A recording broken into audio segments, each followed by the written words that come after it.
Mr. Pedro, will you please lead us in the pledge of the flag? Ready, begin.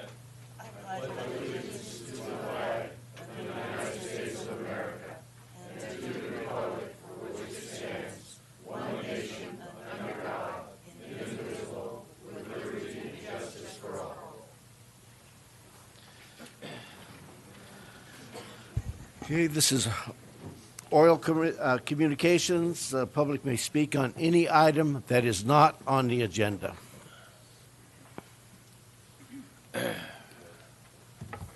Thank you, Mr. Chair. My name is Sharon Maravich. I'm representing Tuolumne Heritage Publications.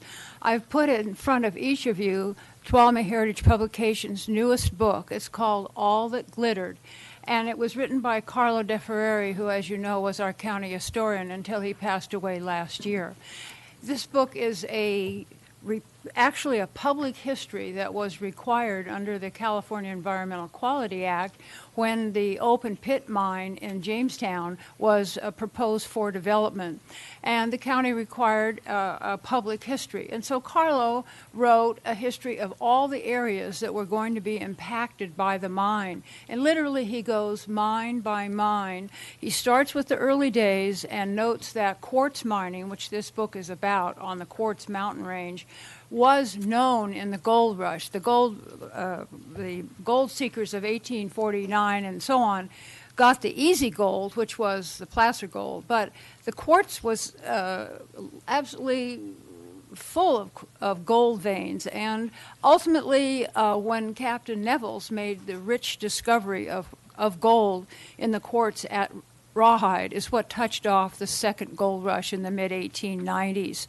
It was a time of great prosperity in Tuolumne County, and it probably was responsible for the construction of our courthouse, the domed elementary school, Tuolumne County's first high school, a hospital, and some of the finer homes that you see in the communities in Tuolumne County. Mark Twain even makes a visit in this book. When he was here in 1865, he actually walked over to the Rawhide mine and saw how one horse and 5 men were extracting gold in those early times. The book is... what we did in Tuolumne Heritage Publications is we took Carlo's text and we added lots of photographs that helps bring what he wrote alive and show people what the mines look like and so on. So if you're interested in mines such as the Harvard, the Crystalline, Dutch, Sweeney, and so on, they're all listed in here. You're receiving the book before really the knowledge is out to the public who wishes to buy it. But we do have the books available at the Tuolumne County Museum on Bradford Avenue, the Book Nook at the Tuolumne County Library, the Mountain Bookshop at the Junction, Legends and Home Mountain Home Gifts in downtown Sonora, and also the starting tomorrow, the Groveland Yosemite Museum in downtown Groveland. As you know, Tuolumne Heritage Publications is a nonprofit organization, and so a portion of the net proceeds from the publication of this book will go to the Carlo M. De Ferreri archive, which the county owns and operates, for the preservation of some of the valuable and irreplaceable records that are located there. So we're hoping that you enjoy the book. It's very readable. It is, as I say, lavishly illustrated. We even have gold on the cover here. And if you have any questions, I'd be happy to try to answer them. I just want to thank you. I'm looking forward to reading it. Good. Amen. Good. Thank you. Thank you very much. Ladies first. Can't wait to get a copy of that book either.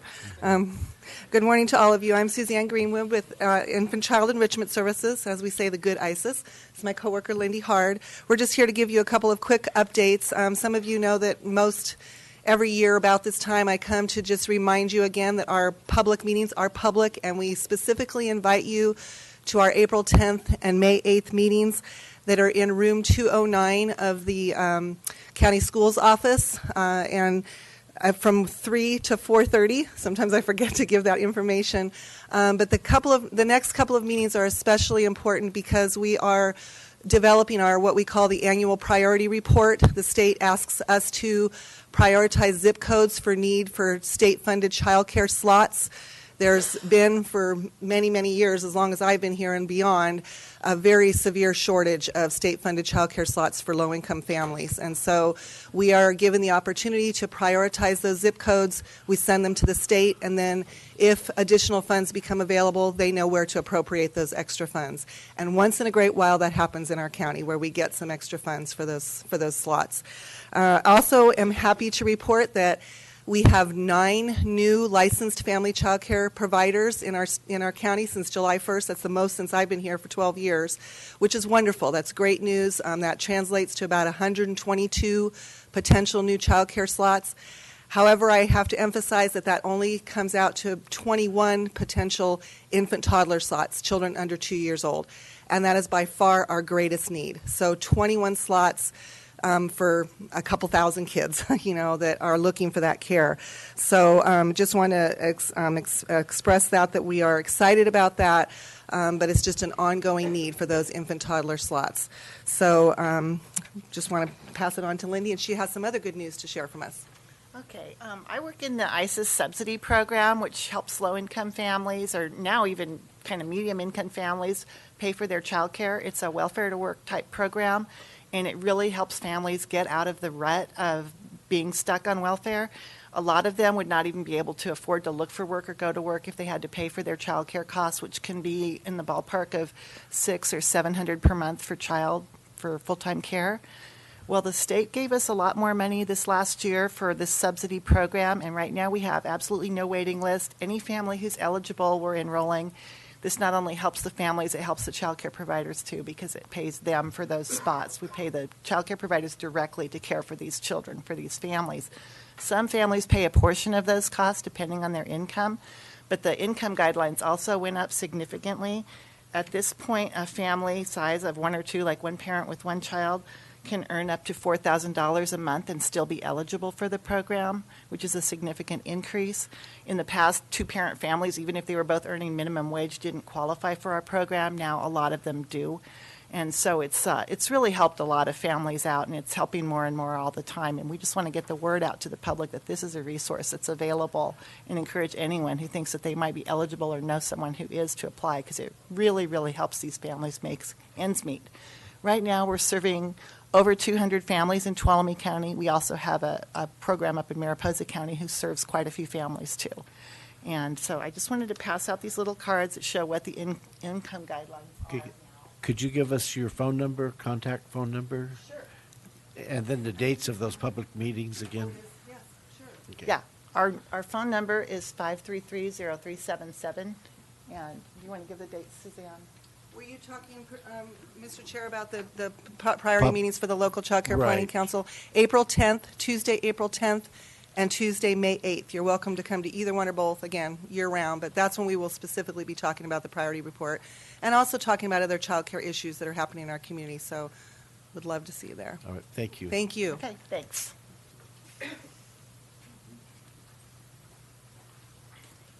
Good morning. My name is Dick Southern. I'm here with Chapter 391, Vietnam Veterans of America. Got a few of the folks here with me, about half the audience right now. California has declared March 30th as Welcome Home Vietnam Veterans Day.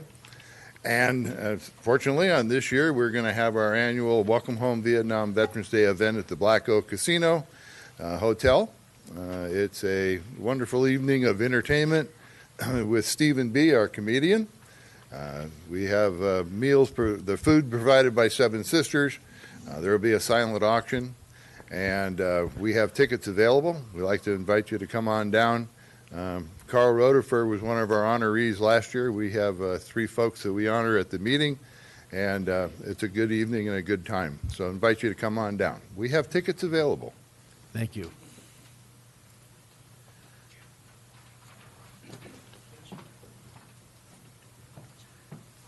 Good morning. I'm Kathy Brownland, and I'm also with the Vietnam Veterans of America, and this is Dan Perez.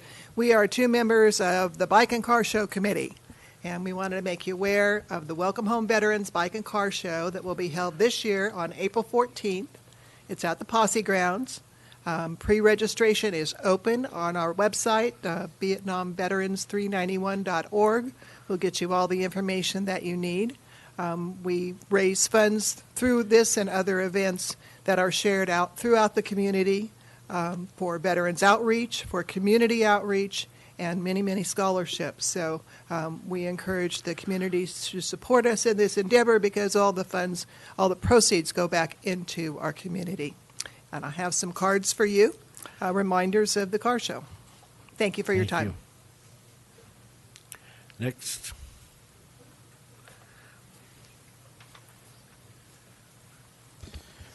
Good morning. Leon Casas, CEO for Senior Providers, a nonprofit organization that oversees the programs and services of the Senior Center. Our mission is to play a key role for seniors of Tuolumne County by providing essential services that promote independence, enhance quality of life, health, education, socialization, and assist the elderly to remain in their homes. Our motto is your Center for Community, Nutrition, Education, Activities. The Senior Center is very active with a variety of activities, programs, and services, and provides information on available community resources. The building facilitates the whole community. Even though the main focus is on seniors, we serve all ages. I see the Senior Center not just as a senior center, but as a combined senior center, community center. We encounter each day seniors with some very real needs in their personal lives, as well as families seeking guidance and direction on how to take care of their aging parent. We encounter seniors in dire need of firewood, especially during this winter months, as a primary source of heating. Also, I received a call yesterday from an elderly woman who needed some firewood. We had an elderly gentleman come in yesterday to my office and was just very grateful that we were able to deliver firewood to him. He was experiencing some health problems, so he was very grateful that we were able to help him out. We have seniors needing transportation, seniors needing food, a balanced and a nutritious meal. So in response to these needs, we provide Meals on Wheels, a senior lunch program at the Senior Center, Jamestown, and Groveland, as well as transportation services and firewood delivery program. As a nonprofit, SSPI is highly dependent upon funding sources, grant funding sources, community donations, and fundraising. Funding sources are becoming very limited. We continue to seek grants and other funding sources. However, we need financial resources for the whole community, for the whole Senior Center, so that we can continue to sustain and provide the essential services to seniors in our community. Thank you. Leon, if somebody wanted to get in touch with you to make a donation, can you give them the contact information? Yeah, you can contact me at the Senior Center, 540 Green Road, right next to the county library, 533-2622. And Leon, what's your greatest need right now other than money? There's a lot out there. One of the needs that we see is transportation. Just seniors needing transportation, just having the resources, having the vehicles, having the manpower to be able to provide that service, to deliver that service, especially also not just in county, but also out of county transportation services. All right, thank you. Okay. Anyone else wish to speak? Okay, seeing no one, bring it back to the clerk. Please read our small consent calendar.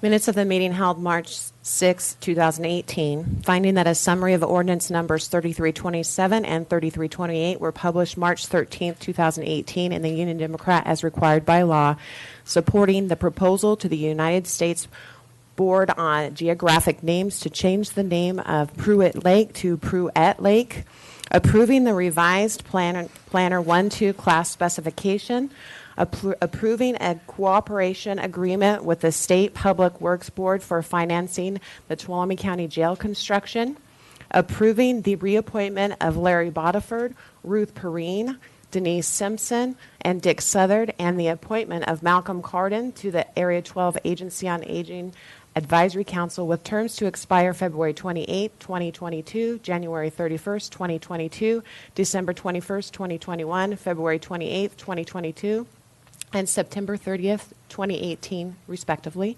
Approving the plans, specifications, and bid book for contract number 1688, Pinecrest Transfer Station Improvement Project, and issuing a call for bids to be due on April 5th, 2018 at 2 p.m.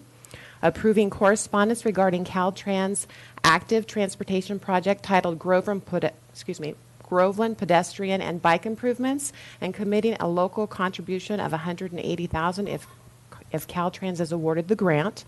Adopting a resolution on an award for the California Department of Parks and Recreation Division of Boating and Waterways Boating Safety Funding on the Tuolumne County Sheriff's Office Boating Safety Unit for fiscal year 18-19 in the amount of $279,343, authorizing the chair to sign.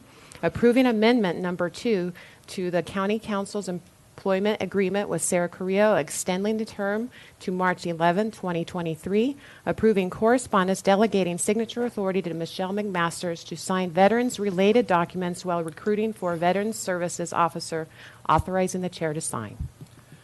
Okay, is there any item that? the Mr. board- Chairman, I'd like to pull item 6. Item 6. All right. Any public comment on the consent calendar?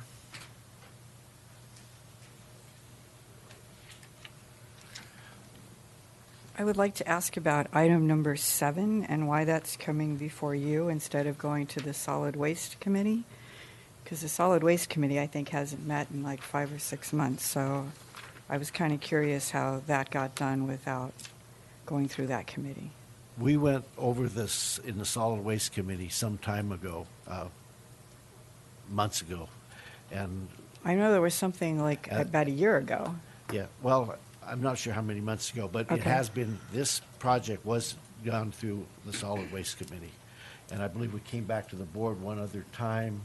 We gave direction to staff to go out and get the project, and now it's coming back as a final item. Okay. I still think your Solid Waste Committee should meet more often. All right, thank you. Okay, any other public comment? Supervisor Roder for item 6. Okay, motion to, Oh, I'll move on the consent calendar minus item 6. Second. okay, have a motion by Supervisor Roder, second by Supervisor Handveld. All those in favor? Aye. Opposed? None. Passes 4-0. You want to read it again? Want to read it again? Number 6. Approving the reappointment of Larry Bodiford, Ruth Perrine, Denise Simpson, and Dick Southard, and the appointment of Malcolm Corden to the Area 12 Agency on Aging Advisory Council with terms to expire February 28, 2022, January 31st, 2022, December 21st, 2021, February 28th, 2022, and September 30th, 2018, respectively. Mr. Chairman, I wanted to pull this. I've done this periodically before, obviously not every time. But just to remind the public how important it is to the smooth functioning of our county government that we have active volunteers working on our committees. And this is a really important one. And I just want to thank these people for re-upping for another term on here. This is a lot of work, and they do it at no pay. And I just think that this county is extremely fortunate to have the kind of volunteers that we do that work and help our government and the cogs and the machinery of that government. And with that, I'll be happy to make a motion to approve this one as well. All right, we have a motion. Second. And a second by I Supervisor Brennan. Yeah, and Go I ahead. just really want to echo those comments and thank Supervisor Rotifer for pulling this. I sit on the JPA, and we have a lot of these committees that help us function very efficiently, but this one in particular, these folks are committed to our seniors, and they spend a tremendous amount of time both at their advisory council and at the JPA meetings, and so thank you. Okay, any public comment on this item? Seeing none, we're back to the board for a vote. All those in favor? Aye. Opposed, none, passes 4-0. Clerk, please read item 12.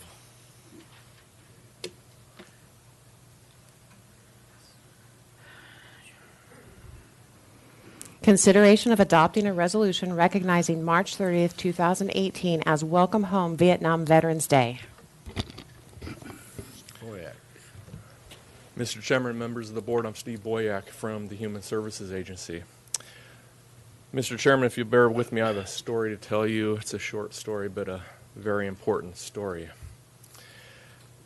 In January of 1962, Operation Chopper marked America's first combat mission against the Viet Cong and the beginning of one of our longest and most challenging wars. 56 years after that faithful mission, we honor more than 3 million Americans who served. We pay tribute to those who have been laid to rest. We reaffirm our dedication to showing a generation of veterans the respect and support of a grateful nation. The Vietnam War is a story of service members of different backgrounds, colors, and creeds who came together to complete a daunting mission. It is a story of Americans from every corner of our nation who left the warmth of their family to serve a country they loved. It is a story of patriots who braved the line of fire, cast themselves into harm's way to serve a friend, who fought hour after hour, day after day, to preserve the liberties we hold dear. Thousands returned home bearing shrapnel and scars. Still more were burdened by the invisible wounds of post-traumatic stress, of Agent Orange, and of memories that would never fade. More than 58,000 laid down their lives in service to this nation. Our veterans answered our country's call and served with honor. And on March 30th, 1973, the last of our troops left Vietnam. Today, we reaffirm one of our most fundamental obligations: to show all who have worn the uniform of the United States of America and the respect and the dignity they deserve, and to honor their sacrifice by serving them as well as they have served us. Our nation stands stronger for their service, and on Welcome Home Vietnam Veterans Day, we honor their proud legacy with our deepest gratitude. On Welcome Home Vietnam Veterans Day, we honor their immeasurable sacrifices, contributions and the contributions of our Vietnam War veterans that they have made to protect life, liberty, and happiness of every Californian and every American. All veterans deserve our deepest respect. May we always remember the heroism and the courage of those who have served and those that continue to serve. And Mr. Chairman, it is with a humble heart and deep respect that I ask your board to adopt the resolution before you, recognizing March 30th, 2018 as Welcome Home Vietnam Veterans Day. Thank you, Mr. Boyack. Supervisor Rotifer. Sure. Oh, boy. Here we go again. This is always the toughest moment of my year, but I want to highlight today one of the great positive results of Vietnam veterans.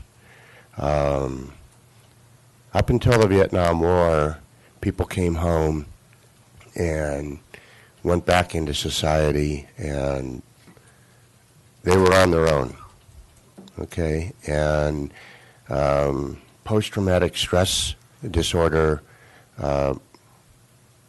did exist, but the name of it didn't exist, and treatment for it really didn't exist. And it was through the Vietnam War and the Vietnam veterans that real, very real, emotional, in some cases, mental disorder became recognized, and we started treating it. And every veteran since then has benefited from that. And that came out of a very, very tough time when they returned to, in some cases, a hostile American public. These particular veterans are every bit as heroic as those that came before them and those that are coming after them. But the way they have banded together and united has benefited those who've come after, like no other era veterans that I know. And it's really special to me to be a member of the Vietnam veterans. I happen to be a member of two other war eras, conflict eras, and I'm as proud of being a Vietnam veteran as I am of anything else I am in my life. And so with that, I would like to move that we approve this resolution. Yeah, thank you, Mr. Chairman, and thank you, Supervisor Roder, for your comments. This is kind of near and dear to my heart. I've said this before. My brother served 3 tours in Vietnam, and I get emotional when I talk about it because he came home and he wasn't treated very well, and our Vietnam veterans were not. Shame on our country. One of the most emotional days of my life probably was about 8 years ago when we had the Welcome Home Vietnam Veterans Parade downtown. I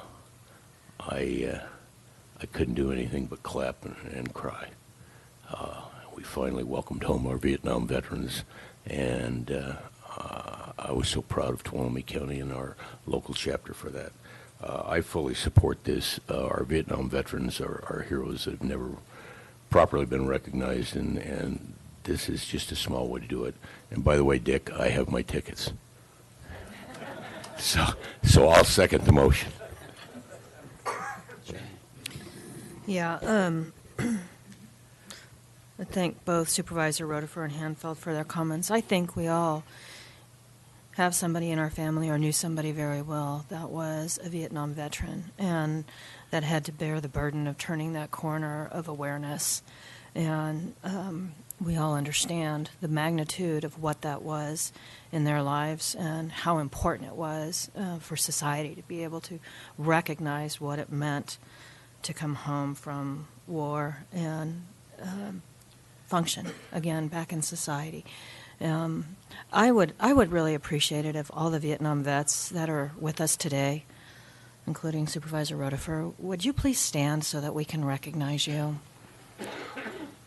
Your contribution and what you've done and sacrifice is so wonderful.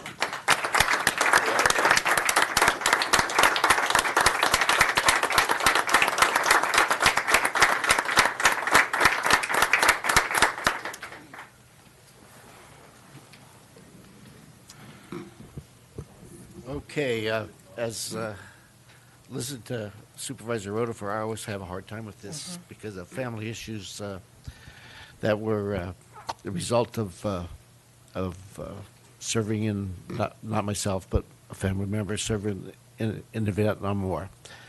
I appreciate what you gentlemen have done, and ladies also. It's without your service, we're not going to survive. And what you did was a wonderful thing.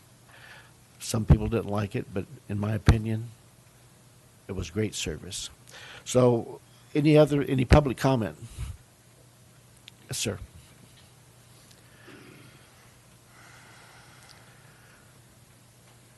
Good morning. I'm Larry Bramlett, President of Chapter 391, Vietnam Veterans of America here in Sonora. Can you hear me just fine? Okay. I want to thank you for the proclamation. We've done this many years, and each year it always touches us. In 1987, I checked it this morning with one of the founders of Chapter 391, Frank Smart, who is sitting back here, that in 87, the chapter started on a journey within Sonora. Since then, what it has done is recognize that our oath to the country we took when we went into military service expanded into the community, that we're here to serve and to protect. So what we've done for many, many years is decided how we were going to do that. Some of it has been through national legislation. Some of it has been through state legislation. Sometimes we get involved in local affairs to make a statement and to raise funds that can go back into the community. 391 has been pretty successful in that part of the endeavor. The car show that my wife talked about earlier is a car show that, car show that we talked about was a Welcome Home Veterans Car Show. That is the title of it. And it's open to all veterans. We encourage all veterans to come, whether they have a motorcycle or a car or a junker. We don't, that doesn't matter. It's and a 65.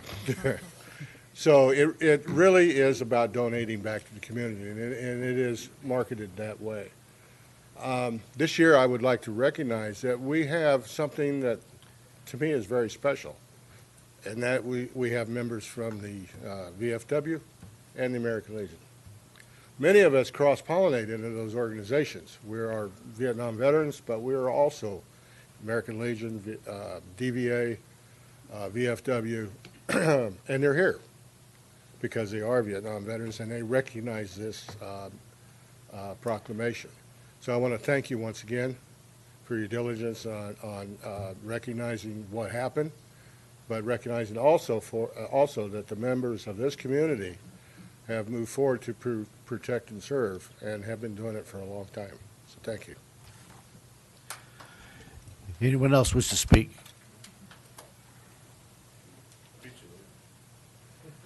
Let's have a race. Mr. Chairman, members of the Board of Supervisors, I'm Mike Shirley. I'm a past commander of the Veterans of Foreign Wars, Post 3154 here in Sonora. I'd like to thank you for the proclamation. I was sitting in the audience reflecting 3 weeks ago in 48 years. I was laying on the floor of the jungle after being shot in combat. I served in a combat infantry unit in Vietnam. I only served 6 months, but of those 6 months, 5 months of it was in the field. We were in constant conflict. I was up at the DMZ, Quai Son, Quan Tri, Rock Pile. And anyway, your proclamation means a lot to me. I thank you for it. I also thank the board for all the work you do with our veterans in our county. That the Veteran Service Office does a lot of good. It helps many veterans. And I really thank you for all that you do for those people there to help us. So anyway, thank you again. Thank you.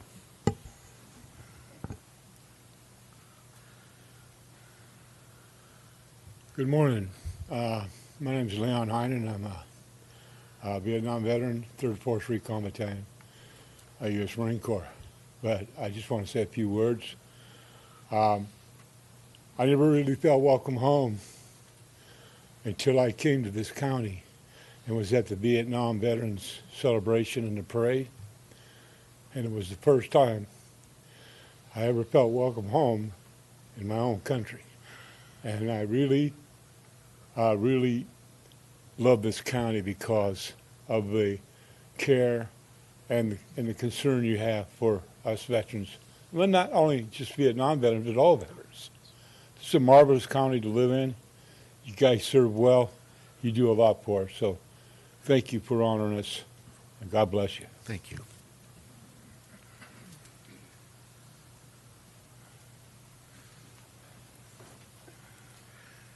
Good morning. I am Ralph Lopez, former past commander of VFW Sonora's Post 3154, years 2014 to 2015.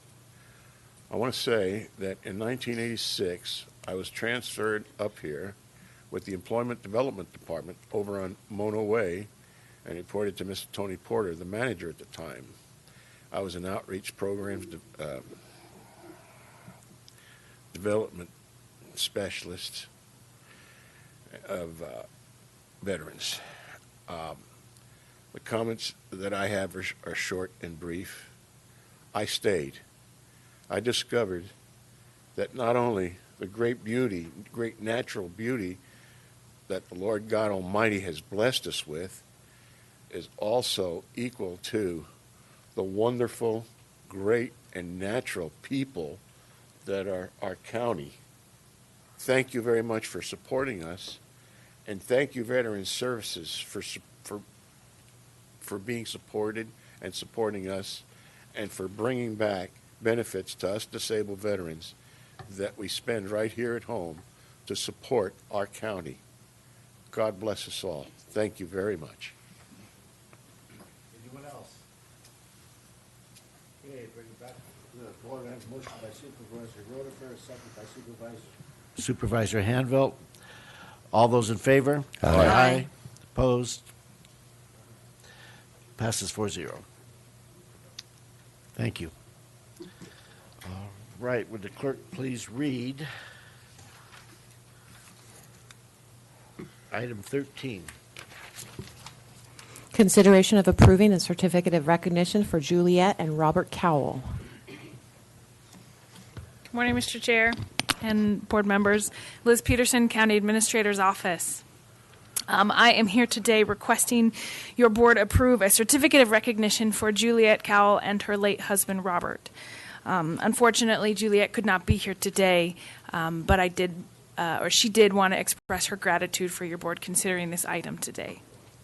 Juliet and her husband have been active members in Twain Harte for many years. Her husband passed away in 2009, but Juliet continues to serve the people there, the community in Twain Harte. Juliet and her husband both shared the dream of purchasing some land in Twain Harte for the community to develop a park for people of all ages to enjoy. There was a piece of property that was owned by the Twain Harte Community Services District, but specifically the Fire District. It was fairly valuable, centrally located, an excellent piece of property.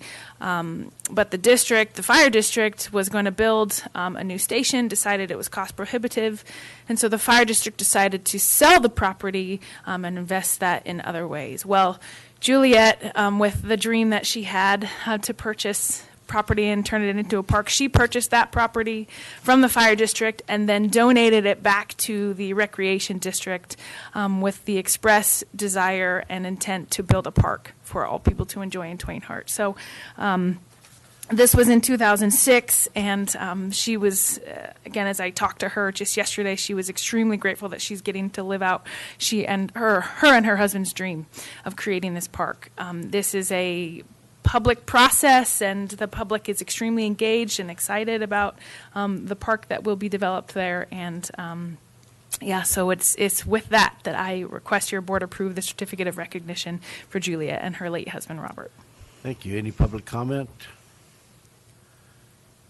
Seeing none, I'll bring it back to the board. Mr. Chairman, I'll move in favor of the recommendation by staff, and I want to thank them for the very generous gift to the benefit of the citizens of Tuolumne County. Second. We have a first by Supervisor Hanvelt, second by Supervisor Brennan. All those in favor? Aye. Passes 4-0. Thank you. Do you want to be the holder of this until it gets into the hands? Happy to, yes. Thank you. Clerk, please read item 14. Consideration of approving the Veterans Services Office reorganization with associated personnel, budgetary changes, and approve the recruitment plan for a new Veteran Service Officer. Mr. Chairman, members of the board, Steve Boyack, Human Services Agency. Effective, which is now, I believe, the right resignation date for Mark Orlando, being April 11. It's not March 28, so I want to make that change within the scope of delivering this presentation. Mark will be exhausting some management leave on the books, which will extend him past March 28. Needless to say, Mark Orlando is going to resign as our VSO. The VSO is a board-appointed position and is expected to focus on the division's functions by managing administrative and operational responsibilities and providing outreach and engagement in the county veterans community and partnering agencies. The VSO is also required to maintain accreditation as mandated by the State Department of Veterans Affairs and the American Legion. The purpose of this item is to seek your board's approval of a recommendation to change the current staffing organization within the Veterans Office and authorize a recruitment plan to recruit for a new VSO. So Mark Orlando initially came on board at .48, and we found that previous VSOs were required by the Code of Federal Regulations to be at least a 1,000-hour employee of the county. Not necessarily a VSO, but they have to work at least 1,000 hours as a county employee. So to that end, we brought Mark Orlando on at .48, which is 1,000 hours annually, approximately 20 hours a week. During the mid-year 17-18 budget review, the VSO position was increased from .48 to .62 FTE, so 20 hours a week to 25 hours a week at the, or I should say when the .5 FTE office assistant position became vacant. So we had a .5 office assistant. She took a position. We converted that position and boosted Mark Orlando from .48 to .625. And the reason we did this was to allow for a greater enhanced VSO presence in our office and maintain a cost-neutral budget. We're going to ask your board to consider for 18-19 a staffing pattern that would include a VSO at .48 and reestablish the .5 FTE office assistant position. Now, if we maintain the .625 position for the VSO, the cost would be $61,398.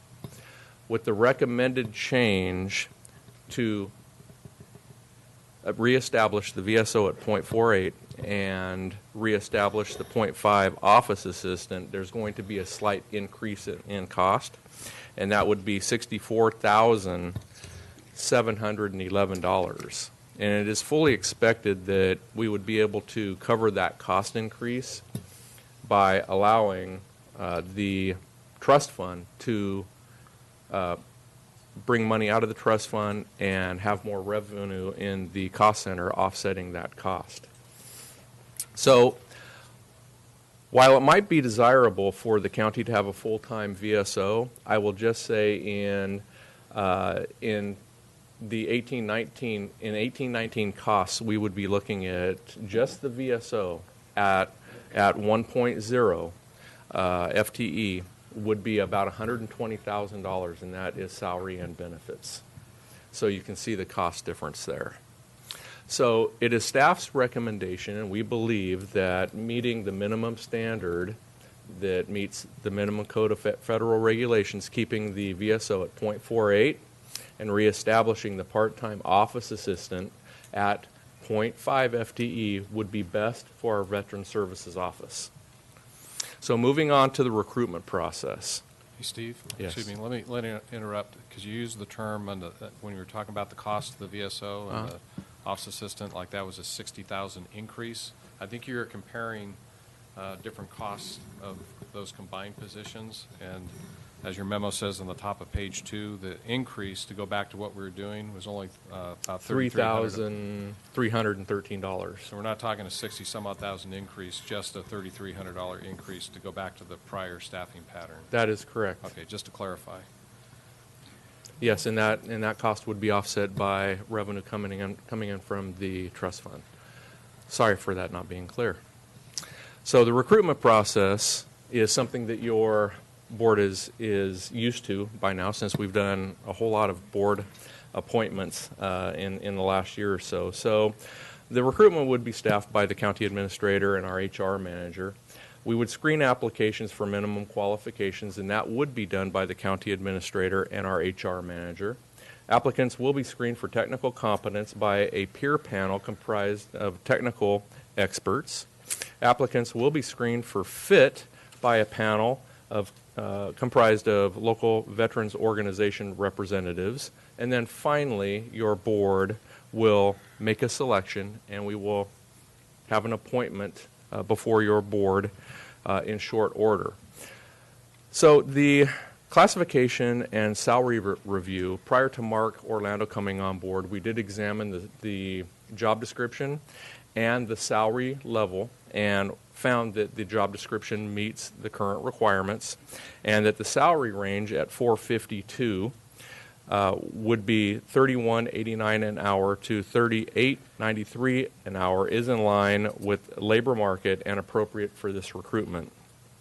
We will be advertising in the Union Democrat, but we will also be advertising in every outlet available via every Veteran Service Office organization, every local veterans organization, and every state organization. So we will be getting the word out.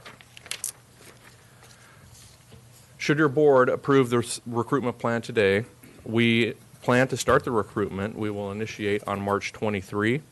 We will complete the recruitment on June 25, the day the new VSO starts work.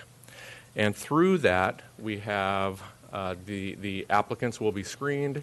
They will be going through the 2-panel review process. Your board will speak to them in closed session during an interview. And then we will do, your board will select who you might wish to appoint. We will do a reference check on that individual and ultimately appoint, hopefully, on or by June 25. So it is recommended that your board approve the Veteran Service Office reorganization with the associated personnel budgetary changes, and approve the recruitment plan for the new Veteran Service Officer. And I'll be happy to answer any questions. Any questions? Seems like this is Veterans Day. Pardon me. I have talked with Michelle McMasters at great length, and I've also talked with Steve and Craig, and this is what the office wants.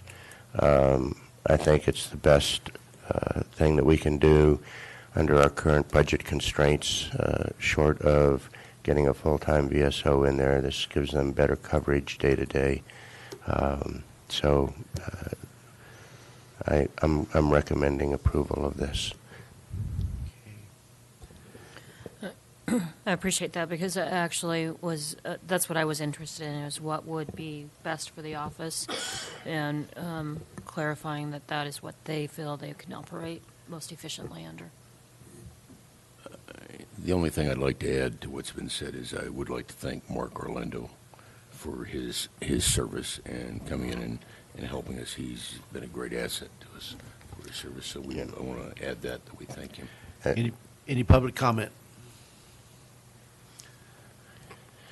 So, while I'm making the motion, I meant to talk about Mark. Mark was an exceptional VSO. It is the county's loss. Unfortunately, his life circumstance dictates that he really needs a full-time job. And we just, although we tried, we just weren't in a good position budget-wise to offer that to him in the near term. And I met with him and wished him well on his journey. And hopefully in the future, if we can find overhead to make that a full-time job, he'll respond favorably and come back. We'd love to have him. But no, he was a very good VSO, and he leaves with my personal gratitude and well wishes. So with that, I'll make the motion to approve this. Second. Okay, we have a motion by Supervisor Rotifer, second by Supervisor Hanvelt. All those in favor? Aye. Passes 4-0. Thank you. Clerk, please read item 15.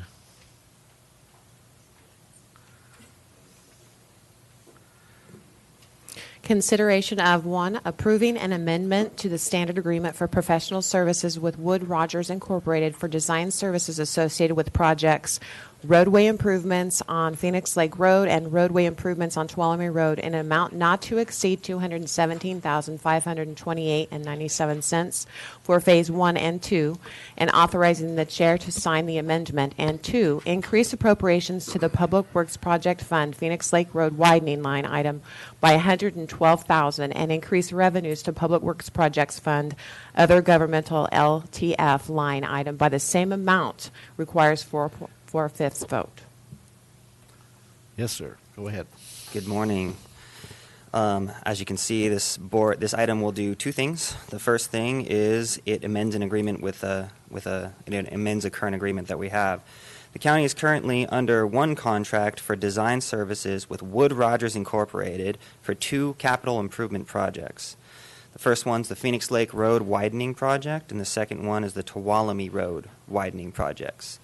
These projects target about a half-mile segment on their respective roads that we identified as having a high collision rate, and of course it widens them and makes some other safety improvements on them.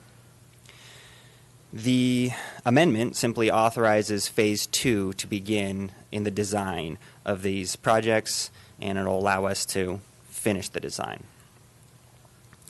The second thing that this item does is appropriate additional funds to the Phoenix Lake Road widening project.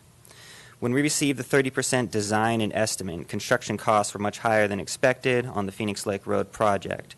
This was due to the need for very large retaining walls to accommodate the widening. The TCTC has already allocated $112,000 to the project using RSTP exchange funds. The item before you increases the appropriations to the budget in order to complete the engineering required to move the project forward to construction. Staff at this time is recommending that your board amend the agreement and increase the appropriations to the Phoenix Lake Road project. Any questions from the board? One question. After this is all done, when do you think you get started on the work? That's what the public would be interested in. We're hoping to construct in the summer of 2020. All right. Thank you. Any public comment? Bring it back to the board. Mr. Chairman, I'll move on in favor of staff recommendation here. Second. We have a motion by Supervisor Hanvelt, second by Supervisor Brennan. All those in favor? Aye. Opposed? None. 4-0. Thank you. Item 16. Consideration of approving the 2018 legislative platform. Morning once again, Liz Peterson, County Administrator's Office. Each year, your board adopts the legislative platform, your legislative platform, rather, that sets the policy and directs the affairs of the county. Your board, I know, uses this tool on a regular basis for state and federal legislative action. So attached for your consideration is the proposed 2018 legislative platform, which is comprised of last year's platform with a few deletions and a couple additions. There is one addition in there to allow credit to be given to waste-to-energy efforts. toward meeting the county's diversion goal. And then there is also an additional request from Ann Connolly, our Human Services Agency Director. She would also like added in there to remove the requirement to provide face-to-face visits every month with non-minor dependents, those are ages 18 to 21, and consider allowing digital means of visual communication, such as FaceTime or Skype. She just mentioned to me that, for example, we have one minor dependent right now, and it takes 3 days to arrange for a visit. And these visits have to happen on a monthly basis because of where the minor lives. So that would be extremely helpful to the Human Services Agency. The proposed deletions are one related to groundwater sustainability agencies and groundwater sustainability plans. Mainly that was deleted because our the groundwater sustainability agency was developed by your board, and we are actually considered a medium priority basin, and that plan is already in the works. We also are deleting the AB 2140, which was the reduces the match for CDAA monies for tree mortality. That bill didn't go anywhere, so we're requesting to delete that. And then, can I correct that just a little sure. bit? I shouldn't well, say, yeah. that didn't go directly Yes. That way. I believe as a direct result of Tuolumne County's efforts, we got a grant that covered that. And so that's why that was on there, and that was a really big deal. It didn't happen necessarily the way we wanted, but it happened. Absolutely. And yes, you're absolutely right. We're removing it because the need really is no longer there, which is a good thing. And then lastly, kind of the same thing, removing the legislation HR 5078 that supports the Waters of the U.S. Regulatory Overreach Protection Act. That's being removed because the Secretary of Interior has pulled back the waters of the waters of the U.S. rule, and is requesting additional county input. So that also is a good thing. And then, as you see in your memo there, Supervisor Rotifer had mentioned a couple, wanting to make a couple changes to kind of the format of how this legislative platform is designed, maybe refining it a bit. He had mentioned this at your board retreat, and so I'm going to let him speak to kind of his ideas, and if you would like to direct. I'll let him. Yes, I'm sorry. Yes. Supervisor Rotifer. With your permission, Mr. Chair. I think that it would be useful if we had some sort of a prioritization and some sort of a structure that marries some of the regional and national associations that we participate in, things that we're targeting to CSAC on, things that we're targeting RCRC on, things that we're targeting NACO on, and then things that are just general for all of our congressmen and senators. I intended to do that, and staff did their job, and I've just been too busy and under the weather. So I didn't get to any kind of a recommendation with them. I think that I will, if the rest of the board is desirous of going in that direction, I will make that a personal project to work with staff for next year's input, and we can talk about it at the next year's retreat if that's what you want to do. All right, we've got consensus there. Okay, any other board comment?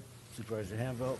Yeah, I just want to add how useful this is when we go to places like Washington or Sacramento, or we deal with any of the agencies, to have this as a document that we can use. It's really helpful, and I want to thank you for updating it and putting it together again. Thanks.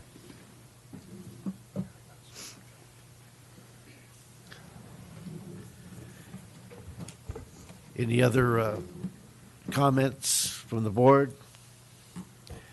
Any public comment? I'll move in favor of approving the legislative platform. I'll second that, and thank Supervisor Rotifer for volunteering to do that task, because I think we all do agree that we need to try and be as efficient as we can, and certainly work on our priorities. Okay, motion by Supervisor Hanvelt, second by Supervisor Brennan. All those in favor? Aye. Passes 4-0. Thank you. Sorry I picked on you. Clerk, please read item 17. Consideration of providing the county administrator direction on development of the 2018 County of Tuolumne 3-year plan. All right, Mr. Pedro. Mr. Chair, members of the board, as you know, we do these program plans annually. We have in the past had them as far out as 5 years, but we've tried to always marry the program plan with the budget forecasting that we do, because it kind of go hand in hand. If you have a plan, then you ought to have a plan to fund them.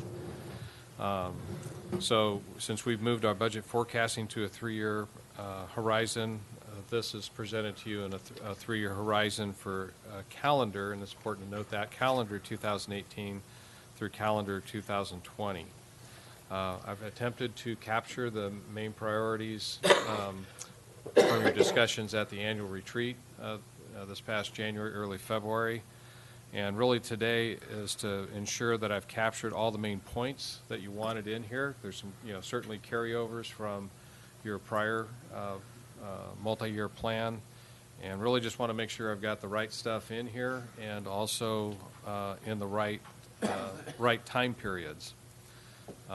So just kind of walking through this, you'll see on the first page of the draft, we have our information technology projects, and you can see the continuation and joyfully completion slated for your major projects that you've already engaged in, such as the replacement of our finance, HR, and budget systems.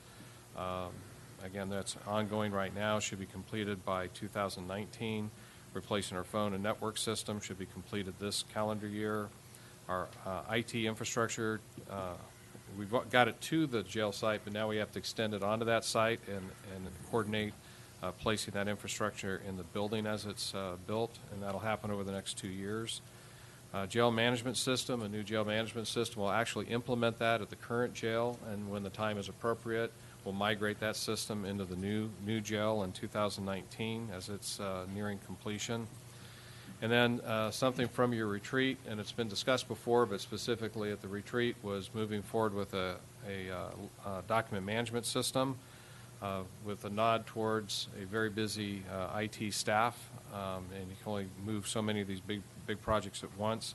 We call for starting that project in 2019, completing in 2020. In your county facilities, you'll see the first thing on here is completion of the new jail. And again, we're starting to actually move things out on that project site right now.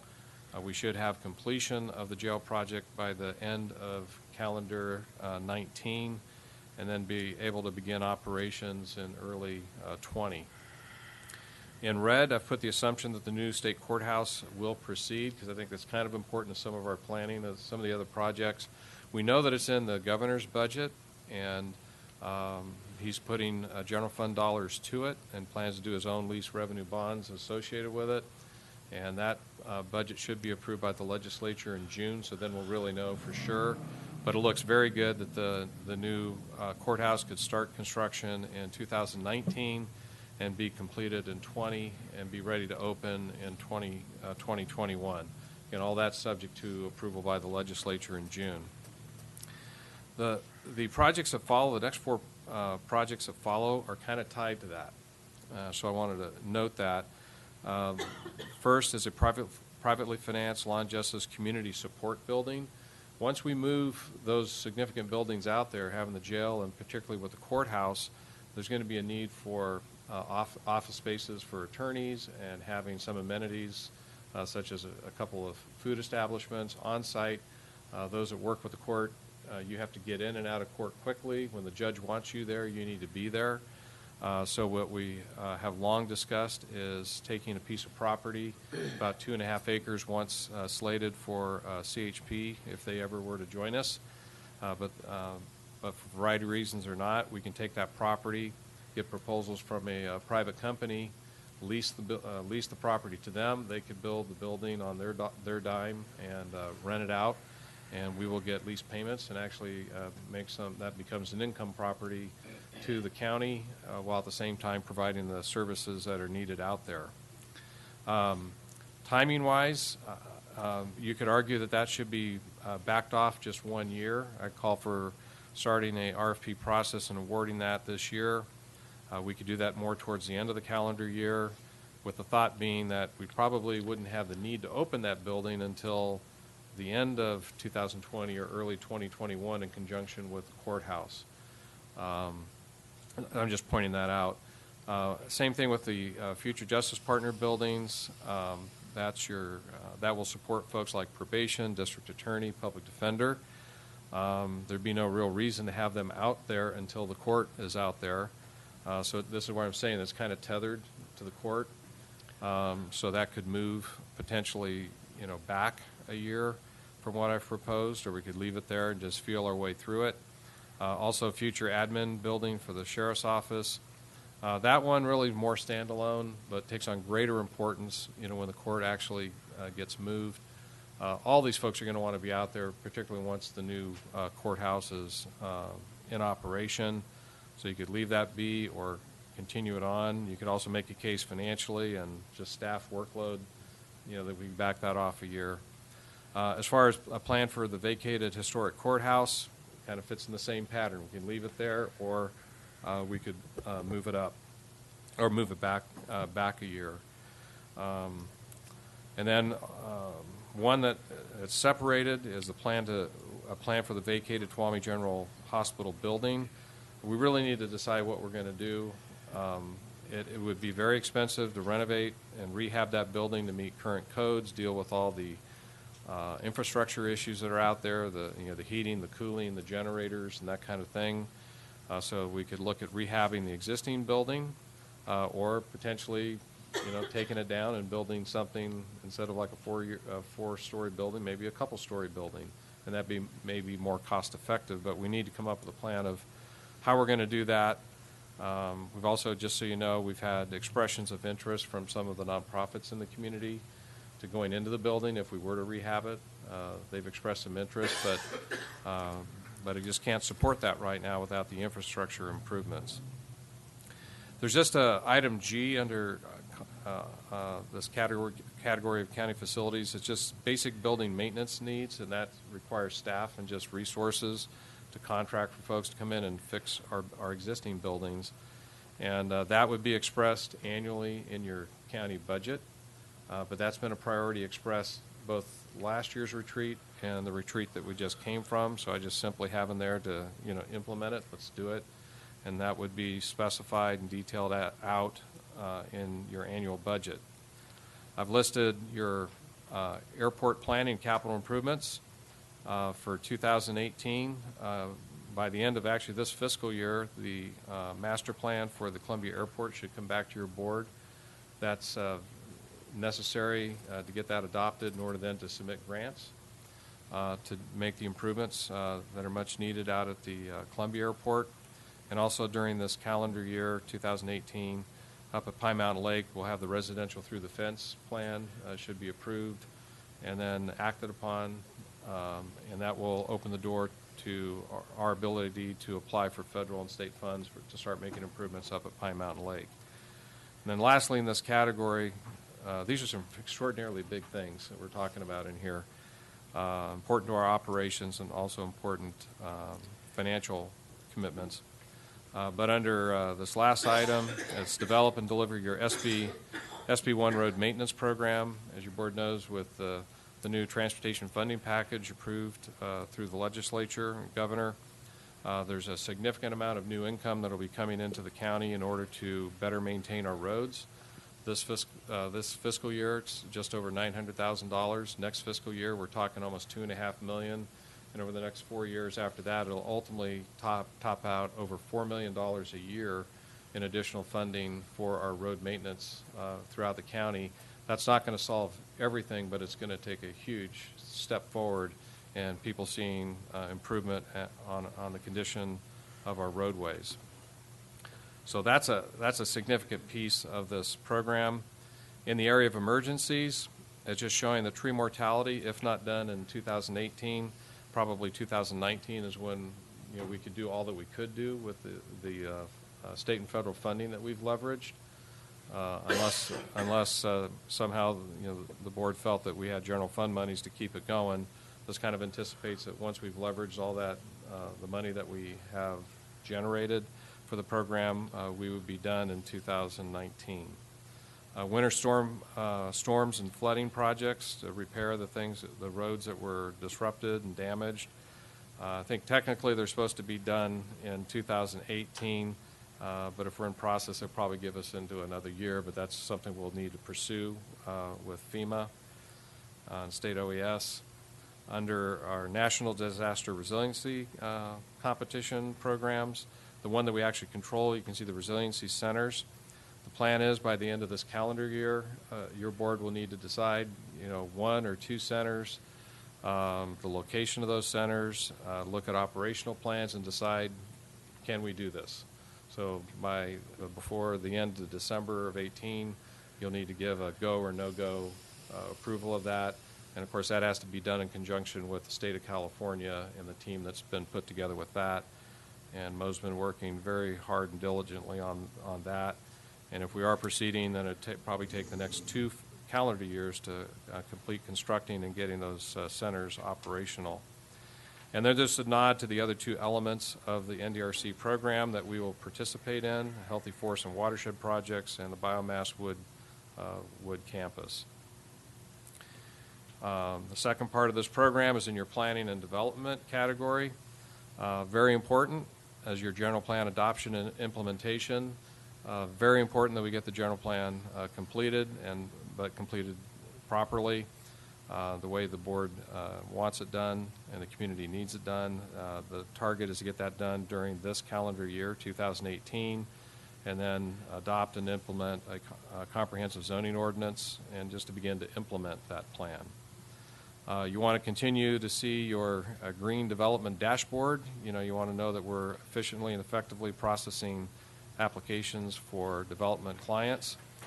So those streamlining efforts would be ongoing to the extent that Mr. Gonzalez and the CRA needs resources to get that stuff done, something that we need to entertain with annual budgets and monitor and adjust that as we go.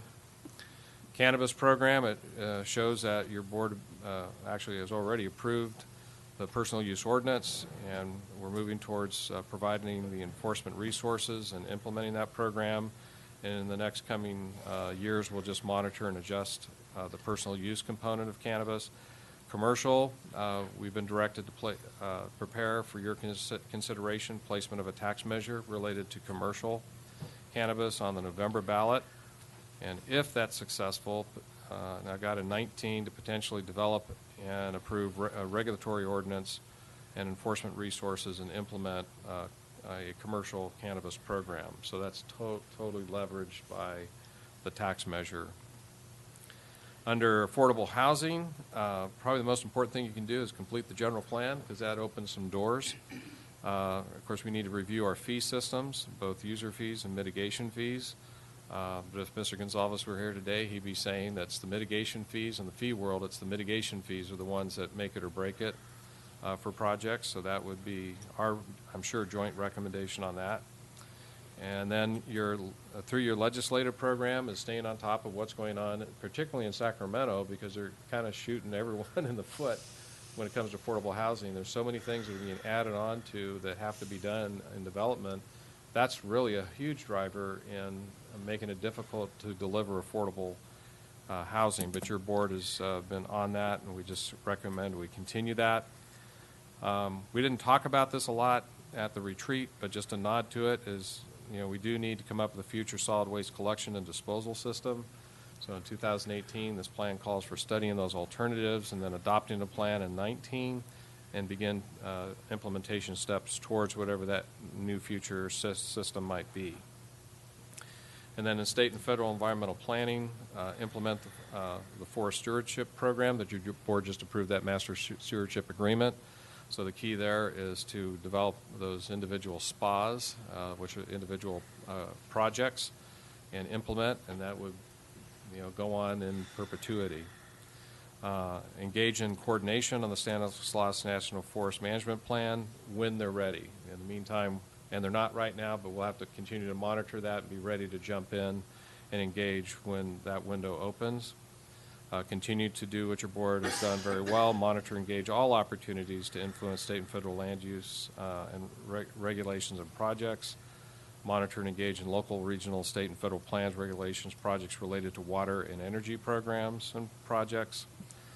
And then lastly, under fiscal stewardship, this first point A, subpoint A, is a change from what we've done in the past. We've always had our multi-year budget forecast, but those have just been kind of an expression of needs, kind of a status quo look at the world. But what this calls for is developing a multi-year funding plan to be done in conjunction with the multi-year budget forecast. So let's make it real. If we're projecting issues in future years, then we have a plan to try and address those, those issues. So it's a first step towards true multi-year budgeting, not just forecasting.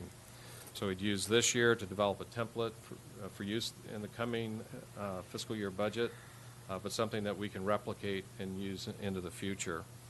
And there's a number of items, bullet points, were the main points from the retreat that you discussed: prioritizing economic development, prioritizing facility maintenance resources, identifying priority staff augmentations, review department organizations for maximum efficiency, developing options for services to either reduce or eliminate, and then develop revenue enhancement options and a plan. And then the other last ones are things we've discussed before. Employee development, we've now adopted an employee development value statement for the county. You've seen a draft preliminary program for employee development. We need to adopt that and then implement it countywide. And fleet replacement program, we've talked about fleet maintenance. Well, now we need to develop a program to where we optimize how we go about the business of replacing our fleet. That could be anywhere from leasing to lease purchase programs to just, whatever. We need to come up with a more sophisticated approach towards our fleet replacement. And then we still have in the health and human services world, there's so much that could happen there. We just left that we will continue to monitor and respond to any federal and state changes in policy and funding. So that's what I discerned out of the retreat, and looking at the major carryovers from your last plan. Again, I've given you some thoughts about things that we could adjust. So this is just offered for your direction, and whatever you give me today, I'll come back to the next meeting, adopt a plan in final form, and also bring to you basically the first year of this plan will be, we'll take the form of your annual goals, and we'll adopt that at the next meeting as well. Your board comment? Yeah, just one. On the sheriff's admin, building timing, recognizing that there's only so much you can do with so much money and everything. But I think we need to make a decision in the near term in terms of what kind of timing we're looking at on that. Because if we're looking at a longer-term solution, let's say, that's out in the 2021, 2022 timeframe, we need to have an interim solution for the sheriff's people. They're in the worst facilities this county has. And so I think we need to put some cranial activity to that. And, if we're not going to address it, we need to, in the near term, we need to admit that we're not going to address it and admit that we have a problem and come up with an interim solution. So it's showing that we're going to address it in 2019. I know, but Mr. Pedro also alluded to that might move to the right. And I just think that we need to, I think we know enough to know what the answer probably is going to be. I just think we need to tackle that problem intellectually. Okay.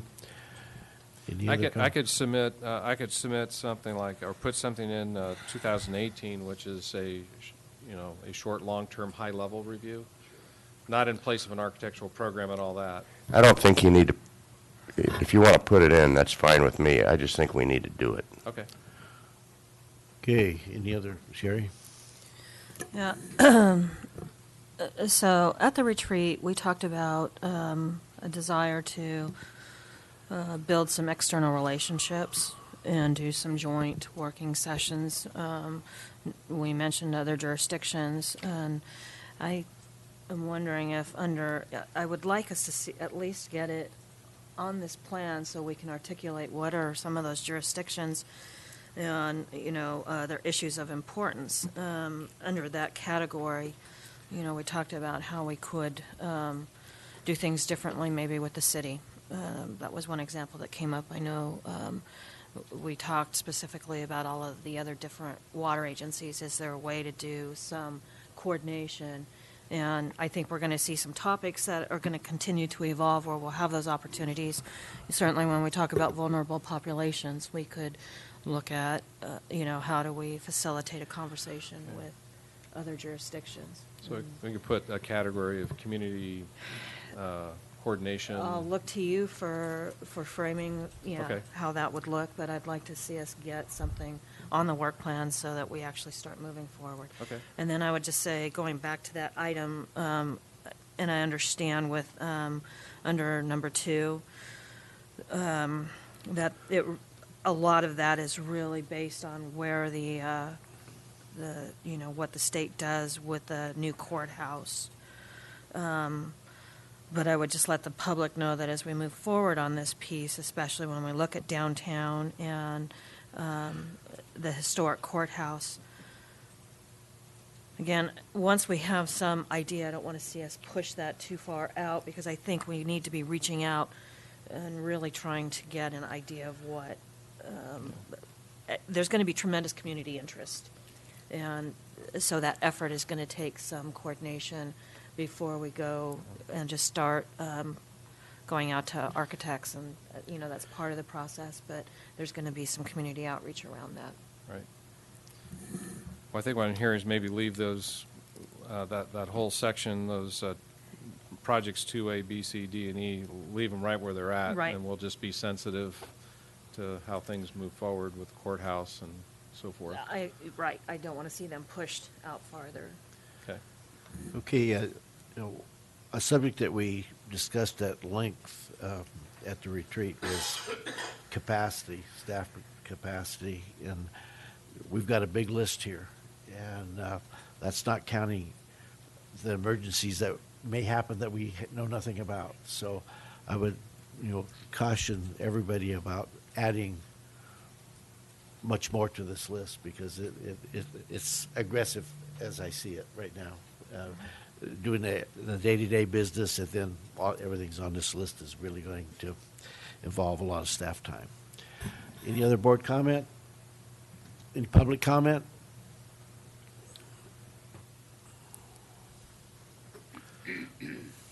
Ladies first. Well, I don't have the benefit of reading your packet, so I want to thank Supervisor Brennan for bringing up some people issues, because all I heard was buildings and trees.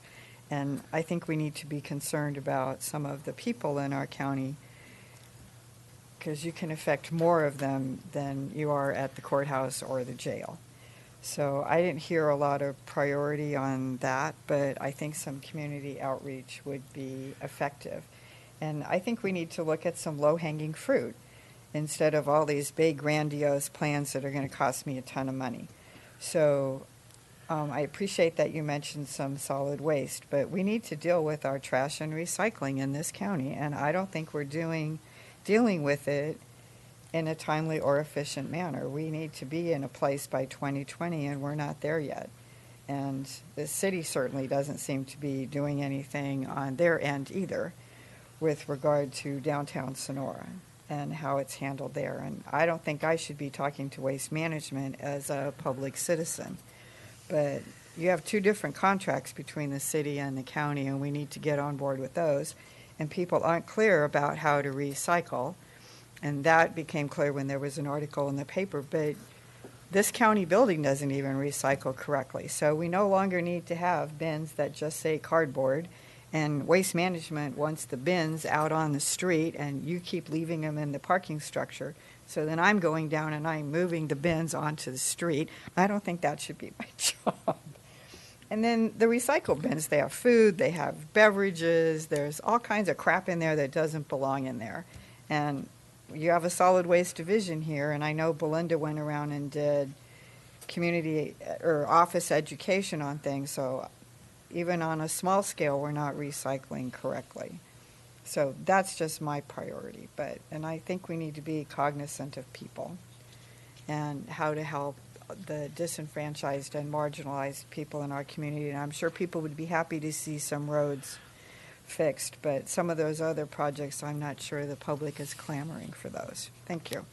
Thank you. Good morning. Supervisor Gray, your last comment was the segue to what I want to address with you, Mr. Petro. Regarding the information technology systems, I saw no identified prioritization for a defensible disaster recovery planning program, no assurance of proper data storage protocols, no business continuity program ensuring county operations. The 2017 grand jury investigated county IT and specifically recommended hiring an IT director or CIO, and that recommendation was rejected. This, despite 3/4 of California counties have an IT director or a CIO serving as the chief technology officer. And now I'm speaking to you. You don't know much about me. I'm a former IT director for North American operations for a global corporation.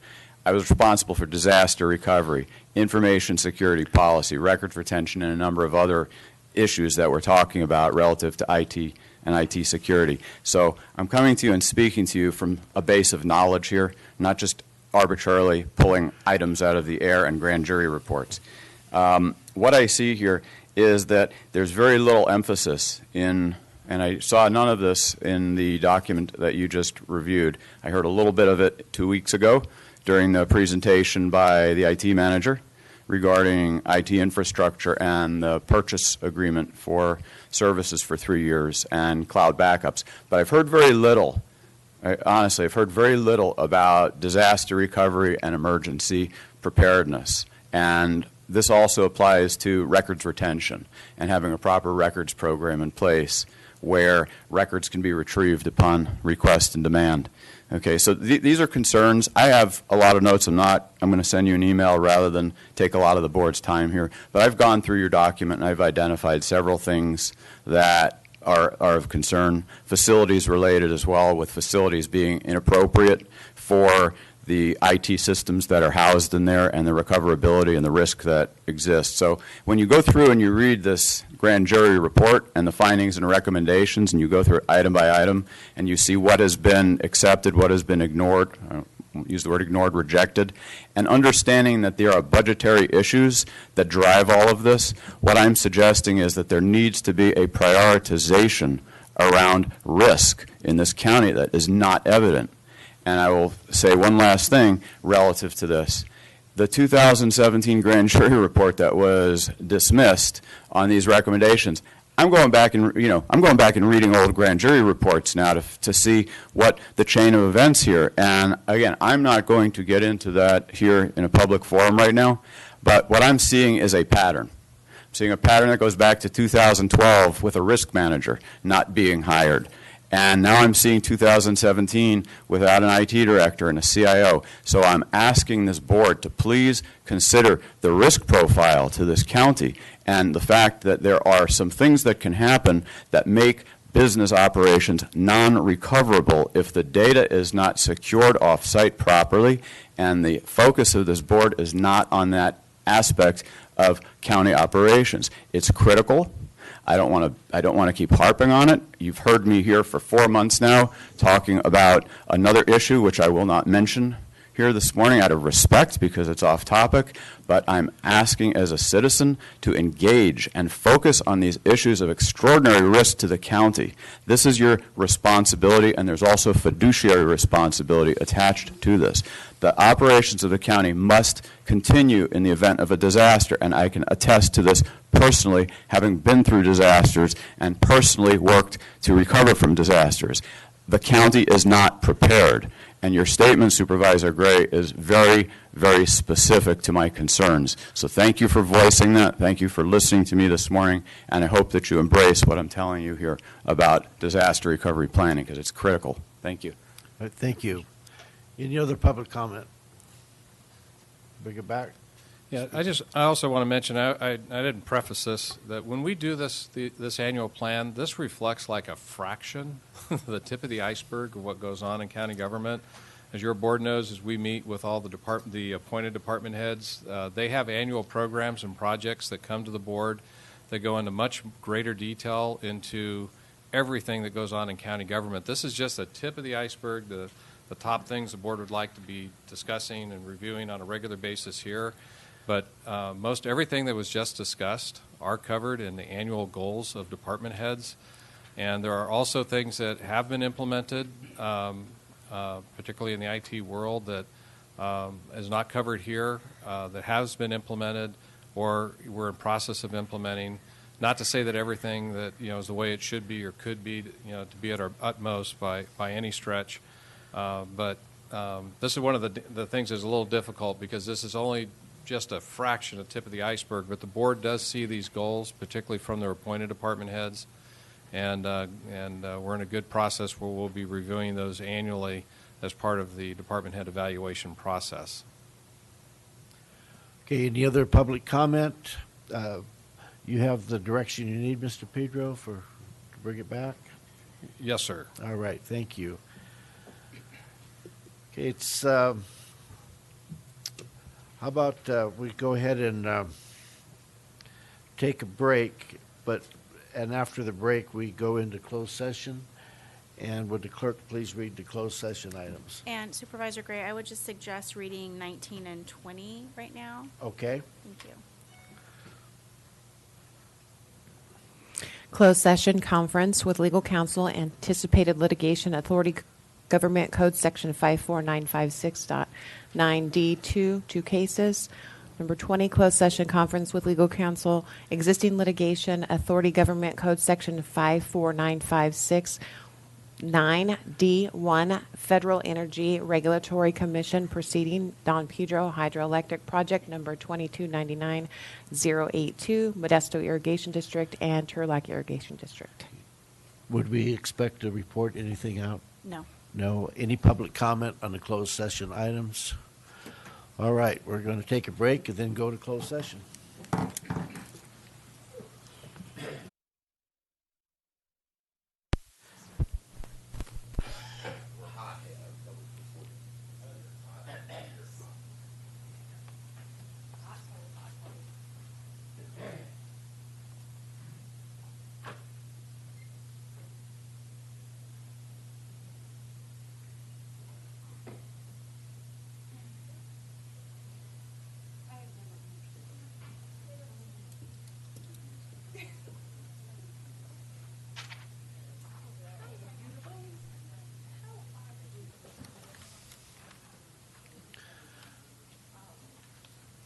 All right.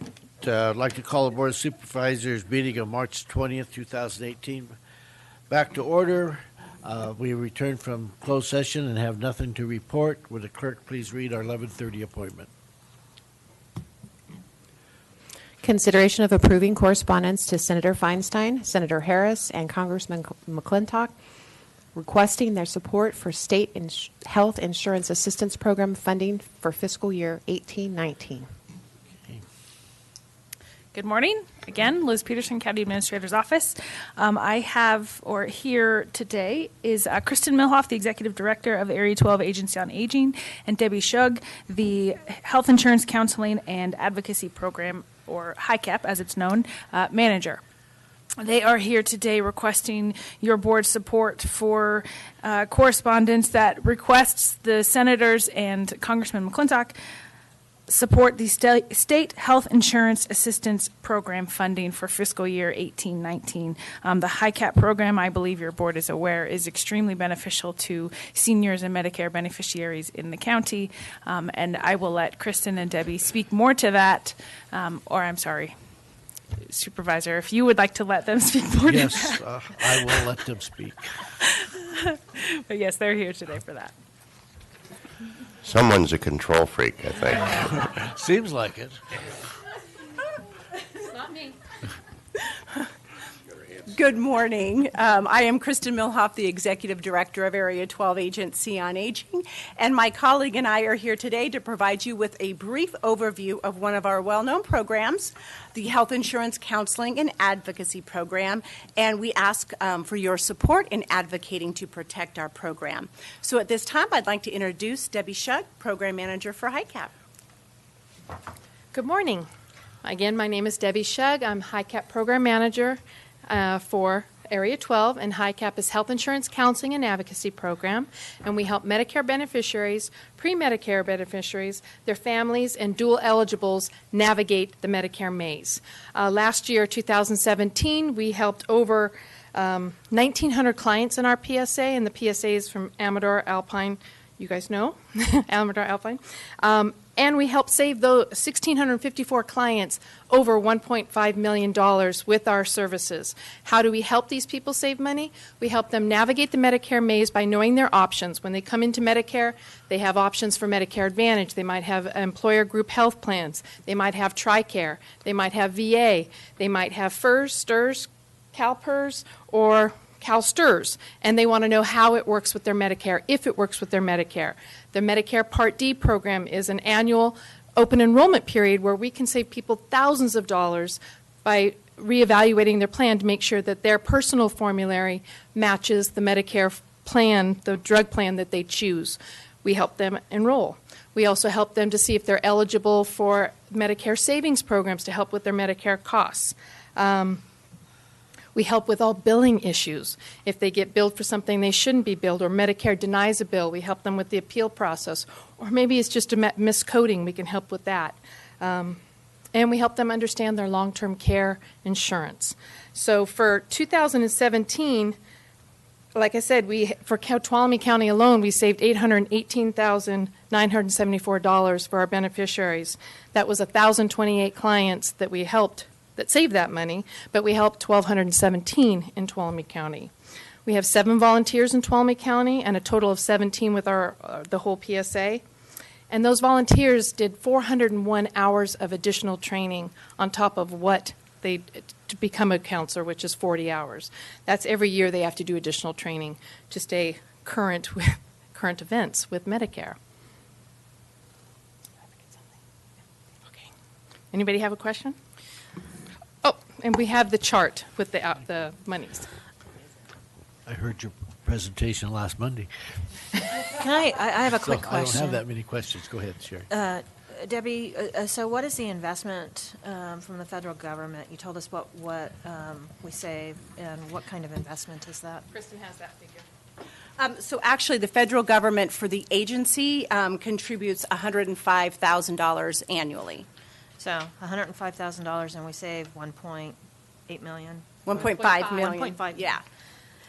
All right. Absolutely. Pretty good return on your That's investment. pretty good return, yeah. And that's just our 5 counties. Take that to the 29 counties this program is affecting. Just in California. So there are HICAPs throughout the United States, but they're actually called they're called SHIP, State Health Insurance Assistant Programs, throughout the United States. But in California, of course, we're unique, and they're called HICAP. Okay. Florida calls themselves Shine. Washington is Sheba. Every state might have a different name. And one other question, you talk about the volunteer hours, and I know that's on the counselor specific, but I know a lot of the, say the JPA board, the advisory council, those members help get the word out. They do getting individuals in. Does that reflect all of the hours, or is that just the hours of counseling service? That's just training. 401 training hours that the 17 volunteers actually received last year. Okay. So just to become a volunteer counselor, they have to do 40 hours of training, and then 30 hours of training Okay. and 40 hours of internship. So, And then there's additional training every year they have to do. thank you for that clarification, because I looked at that and I thought that number was very low for what we hear at, our JPA board meetings. Correct. They help with the word of mouth delivering. Okay, any questions? Just a comment. I know we're the largest county in terms of population on these 5 counties, but we're not that much larger than 3 of them. Alpine's in a league all by itself. We're contacting, seeing, and saving money 3 times plus more than any of the other counties. I just want to commend you for the good work. I think unless there's something buried in the spreadsheet that I can't see, I think that's pretty commendable. Thank you. So before you go on, can I make one other quick point? Oh, absolutely. I'll be brief. Thank you. You know, we have been discussing this at the JPA board meetings for a couple of months now, knowing, what was being predicted with the federal budget. And I'm going to look to my right and say thank you, Supervisor Hanfeld. We were having these conversations. I know I made comment under reports. For the public's knowledge, Supervisor Hanfeld heard about this, and he got on his phone. And as he does always, he reached out to Senator Harris's office, and I believe that she had a representative up here that met with you ladies, and you had a very productive meeting to educate the senator on what this means, not just for our rural counties, it's huge, but again, like you said, when we look at the aggregate for the entire state, what it means for the state of California. And so I want to thank you, Supervisor, for you're on it. You got to strike when the iron's hot. Thank you. Well, it was wonderful. She called me last week or 2 weeks ago and said that she had just got off the phone with you and was requesting a meeting at our office, and I was thrilled. So thank you so much. It was a productive meeting. I felt that we gave her the same spreadsheet that you all have in front of you. We also really spoke to her regarding why the 800 Medicare hotline and the Medicare website doesn't really work for our population that we serve. And we really stress the importance of the unique one-on-one counseling that the HICAP programs throughout the United States provide. And so I felt that we really stressed that to her, and she really understood it, and that to go back and to give Senator Harris the information. So thank you. Thank you very much. A privilege. We work for you, but it helps to get the information that we got a problem, and then we can deal with it. And so that's why this communication between the agencies that do the real work, like you, and us, is important. So thank you. It's a team. Yes, it is. Thank you. All right. Any other board comment? Any public comment? Bring it back to the board. So, Mr. Chair, I'd like to move approval of sending letters to Senator Feinstein, Senator Harris, and Congressman Tom McClintock, urging them to support the Medicare State Health Insurance Assistance Program and rejecting the proposed cuts. Second.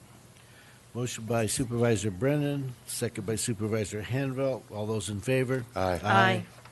Passes 4-0. Thank you. Thank you. All right.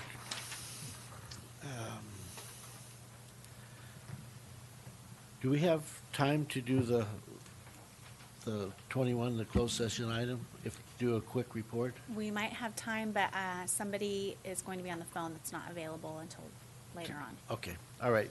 So reports. Supervisor Brennan. A couple of items.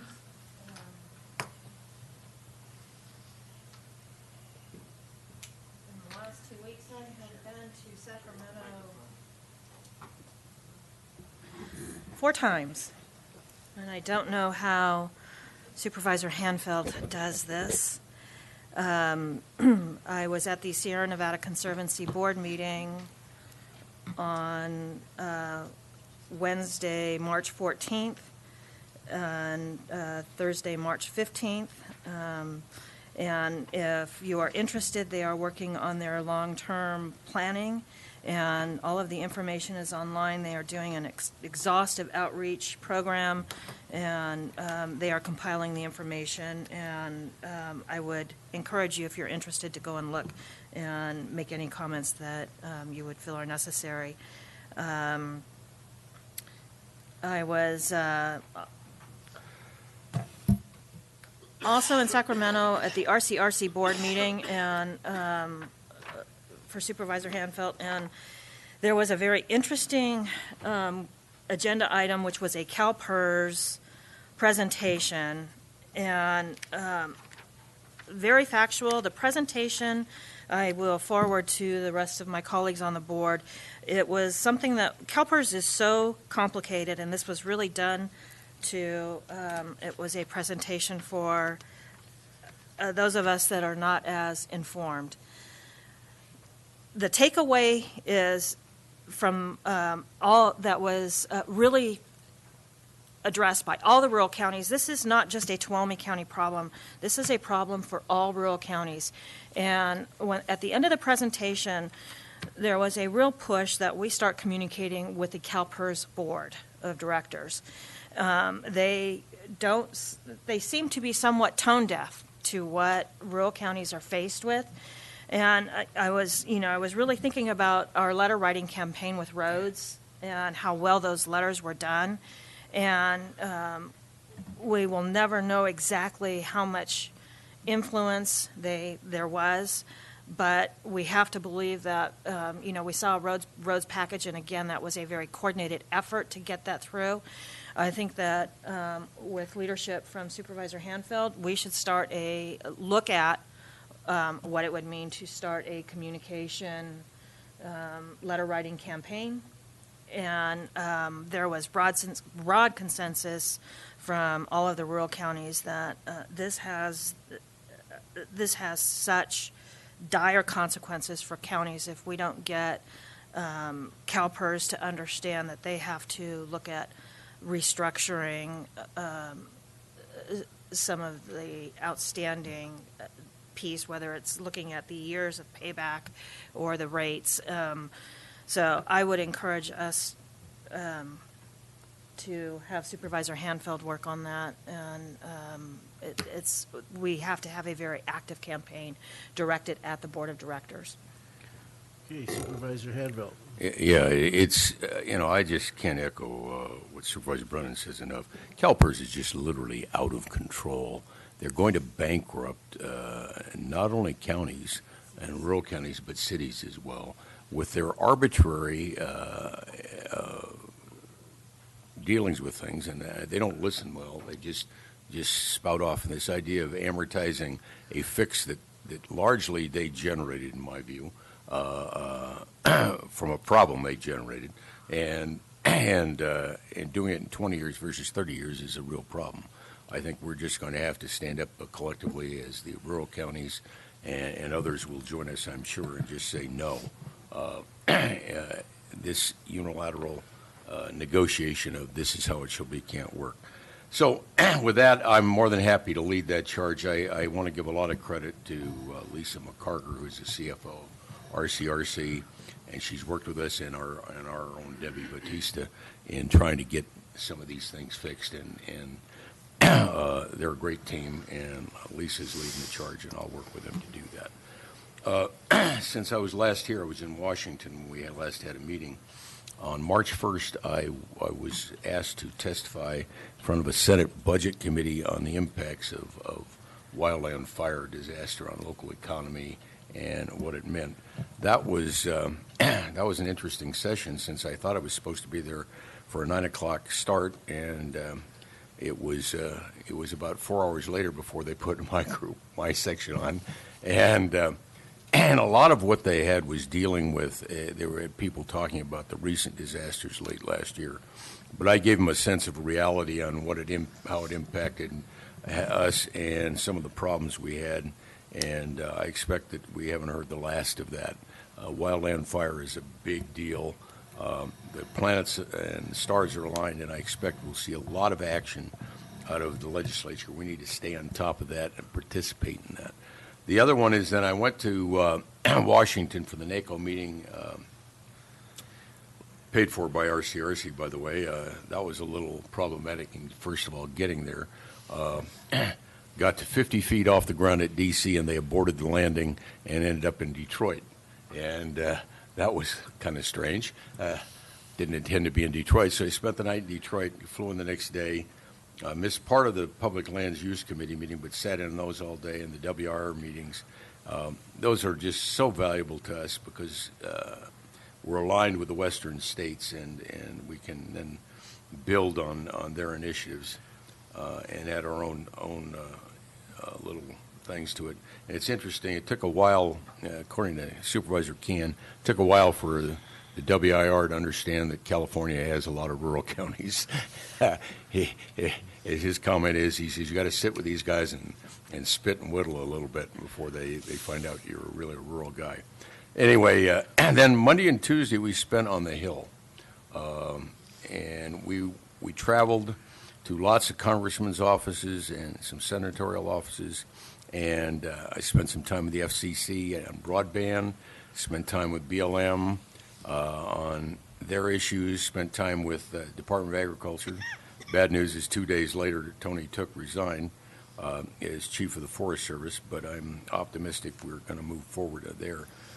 Broadband did not get a lot of,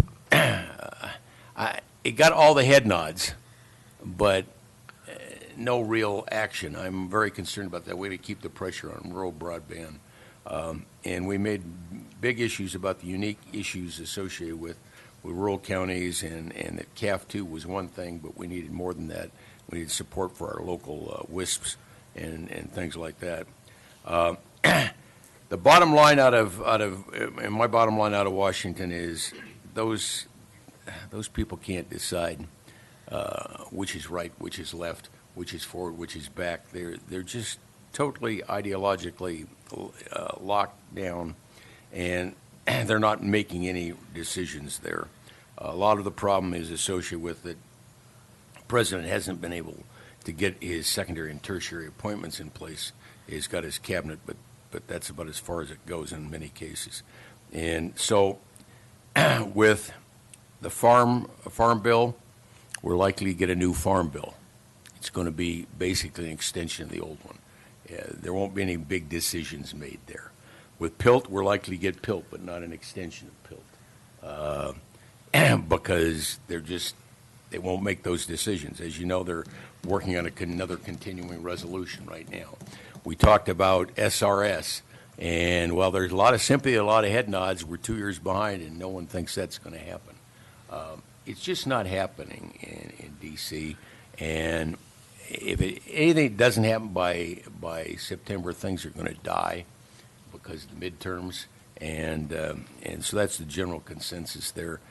I expect these continuations, but nothing new. No one's got the political will or the push to make it happen, and 60 votes in the Senate is a problem. Everybody agrees on forest health, but no one's willing to move it forward. We are taking the bull by the horns, by the way, and we're doing the best thing that we can possibly do with this MSA. And I want to commend the board and the team working around that, because I think we've got a chance to make something happen.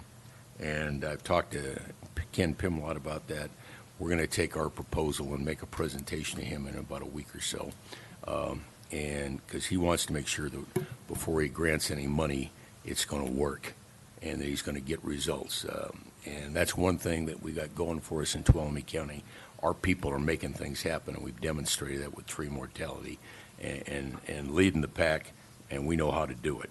The final thing I want to share with you is when I landed on my return from D.C., I'd agreed to go to a watershed improvement forum headed by Sierra Nevada Conservancy, and it was held at Cal STRS. So I went over there and I sat on the dais and I spoke several times. And very frankly, I'm disappointed. In that room were gathered industry, the environmental community, the Forest Service, other government people, and very frankly, there was no energy, no initiative, no urgency to make things happen. And it's just the same old, same old.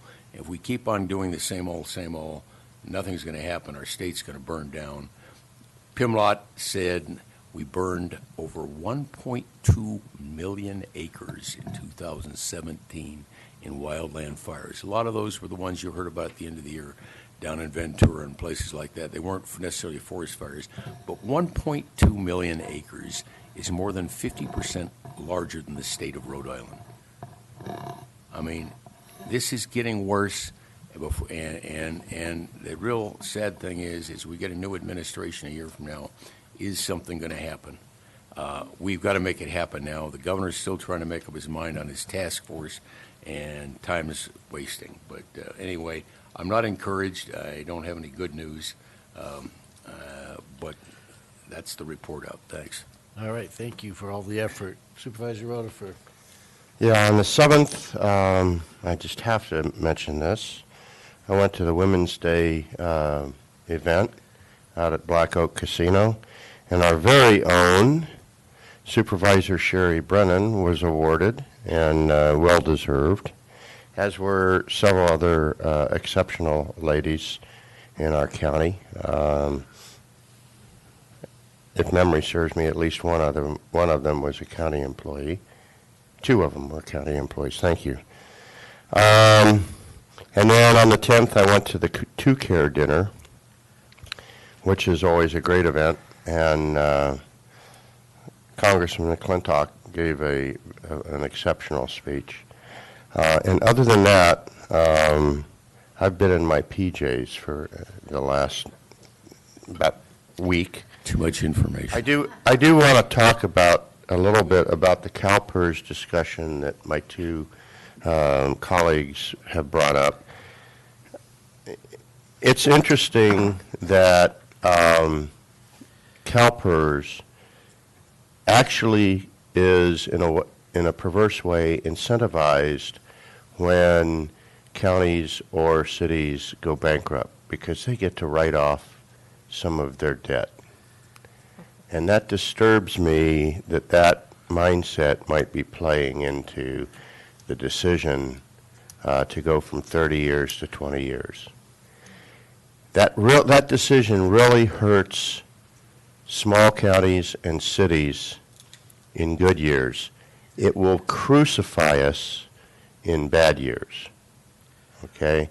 If the economy goes south and the return on investment goes back to their return on the investment goes back to what it did in the Great Recession, our payments are going to go astronomical. So it hurts us most in bad years, which is when we can afford to bill the least. And I brought that up at the CSAC conference when they were presenting as an option what was going to be presented to the board. And I went up afterwards and I said, what are, to a CSAC, one of our CSAC lobbyists, and said, what are the odds that the board won't approve the 20-year amortization schedule? And the CSAC lobbyist told me that she couldn't remember the last time that their board didn't vote for the staff recommendation on any policy. I'm really disappointed in the decision-making process in CalPERS, and I think we really do need to start hammering it, and we need to join with the League of Cities, and we need to join with RCRC and get a coordinated approach. We cannot allow CalPERS to bankrupt jurisdictions in this state. It's not going to be good for the state. Okay, County Council. Yes, the last few weeks have just been spent on a lot of different types of training for my office: probate and mental health, labor and employment law, excess insurance authority training, a lot of work related to the bonds, user fees, and then Carlin and I also attended the Women's Day event, and it was really a nice event. Thank you. Mr. Pedro. I just mentioned 2 things. One is Randy got off his deathbed and came in and started a meeting with a representative from Senator Harris's office, Annalise Medrano. And this is something that's really been good since Senator Harris came into office. You know, the county, your board, has reached out to her office and we've had good interaction, with her office. Yes, and we made many overtures to Senator Boxer when she was, in place, and had little or no contact with that office, but there's been good communication back and forth. We had a good meeting. We had Raj from ATCA in there. We had Margie Bolcom from County Schools, a couple folks from my office, Steve and Ann from HSA, and had a good dialogue on a number of issues. And a couple of just the big things, total agreement and support, on things like PILT and SRS, from Senator Harris's office. We did spend some time, I didn't know we were going to float this way, but we talked about marijuana quite a bit and that conflict of state and federal law and some of the impacts related to that. Not trying to wade into the politics of it, just saying there's some real practical issues that come with this when there's a conflict like that. And encouraging, that they bring this up in Congress and deal with it. That's part of your legislative platform, because there's all kinds of unintended consequences. We talked about some of the big things here with our marijuana task force and all this stuff that we've been doing. But now there's a whole bunch of other things below even your guys' radar screens, silly but impactful things that happen. And we had a good dialogue about that. I did mention you were talking about budgets and continuing resolutions. We brought that up, just mentioned, to the best of my knowledge, the last time we actually had an adopted budget was back in the Clinton era. And it's been continuing as resolutions, ever since. That is a sad, state of affairs. That and the lack of funding, for certain, federal programs. And that was one of the points on marijuana we did talk about, is that the federal government used to fund most of our narcotic task force activities up in the national forests, and now they hardly give us anything in support of narcotics enforcement. And if it's going to be a Schedule I drug, and they want us to go up into the forest and defend that, then they ought to be funding that. And to just give you an example of some of the conversations that we had, but it was a very good dialogue, and they're always open, to things. I think on the things that are most important to us, there's actually quite a bit of agreement and support from her office. Other things we don't agree with, but on the big things that are on your platform, I think there's great agreement. And the only other thing I'll mention is it was fun to go to San Jose last week. Had a couple of folks from my office in a leadership development course offered by the CSAC Institute. Moving into the executive chair, I think was the name of that. And there's a 3-day conference on that. And then they asked some of us to come and be coaches during a breakout session. So myself, and I brought 2 of our best, Ann Connolly and David Gonzalez, with me. And we had a ball doing that. And I got to say again, when you look at the talent, we've got the best. I compare who was in the class, standouts, and then I was a little corny, but I told Ann and David on the way back, I was proud to see them standing with the folks that were there as coaches. And I think, again, it just speaks well for Tuolumne County. Clerk, any report? Just a short one. I did also attend the Two Care 30th anniversary dinner. I thought all the speakers were interesting, and it was good to hear the history again. And last Friday, I had the pleasure of doing Mother Lode Views with Mr. Pedro. So I don't know if you want to hear some words of wisdom. Go ahead and listen to it. Other than that, we'll go ahead and adjourn until 1:30.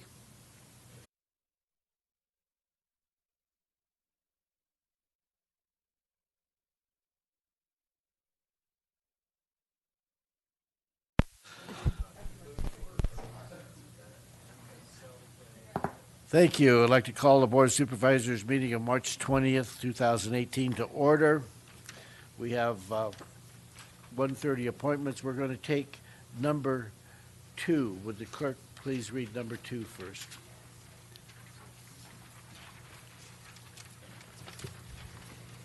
Public hearing to consider adopting an ordinance amending Tuolumne County Ordinance Code Section 3.40.010 related to fees for probation department and sheriff's office. Good afternoon, Mr. Chair and board members. Hello. Liz Peterson, County Administrator's Office. I am here today to continue our evaluation of the fees for the departments that are in the general fund for the county. Today we will be discussing the probation department, and the sheriff's office. In attachment A of your packet, you can see detailed staff memos from both of those departments that describe. I'm sorry to interrupt. Did you want to open the public hearing? I'm sorry, yes. I usually take orders from her, and she didn't give me any, so Well, I apologize. Yes. Thank you. I'm learning. Okay, Public- great, perfect. It's open. Okay. So, the staff memos in attachment A, and those in detail describe the process that the departments went through, their various fees, the services they provide, and any associated changes that they were wishing to make. Attachment B shows the comparison, kind of an easy to follow chart of what the current fees are and then what the proposed fees are based on the fee studies that were, or the time studies that were conducted for how long it actually takes staff to provide the services. Now, I just want to mention, as a reminder, that not all of the proposed fees are a result of the time studies.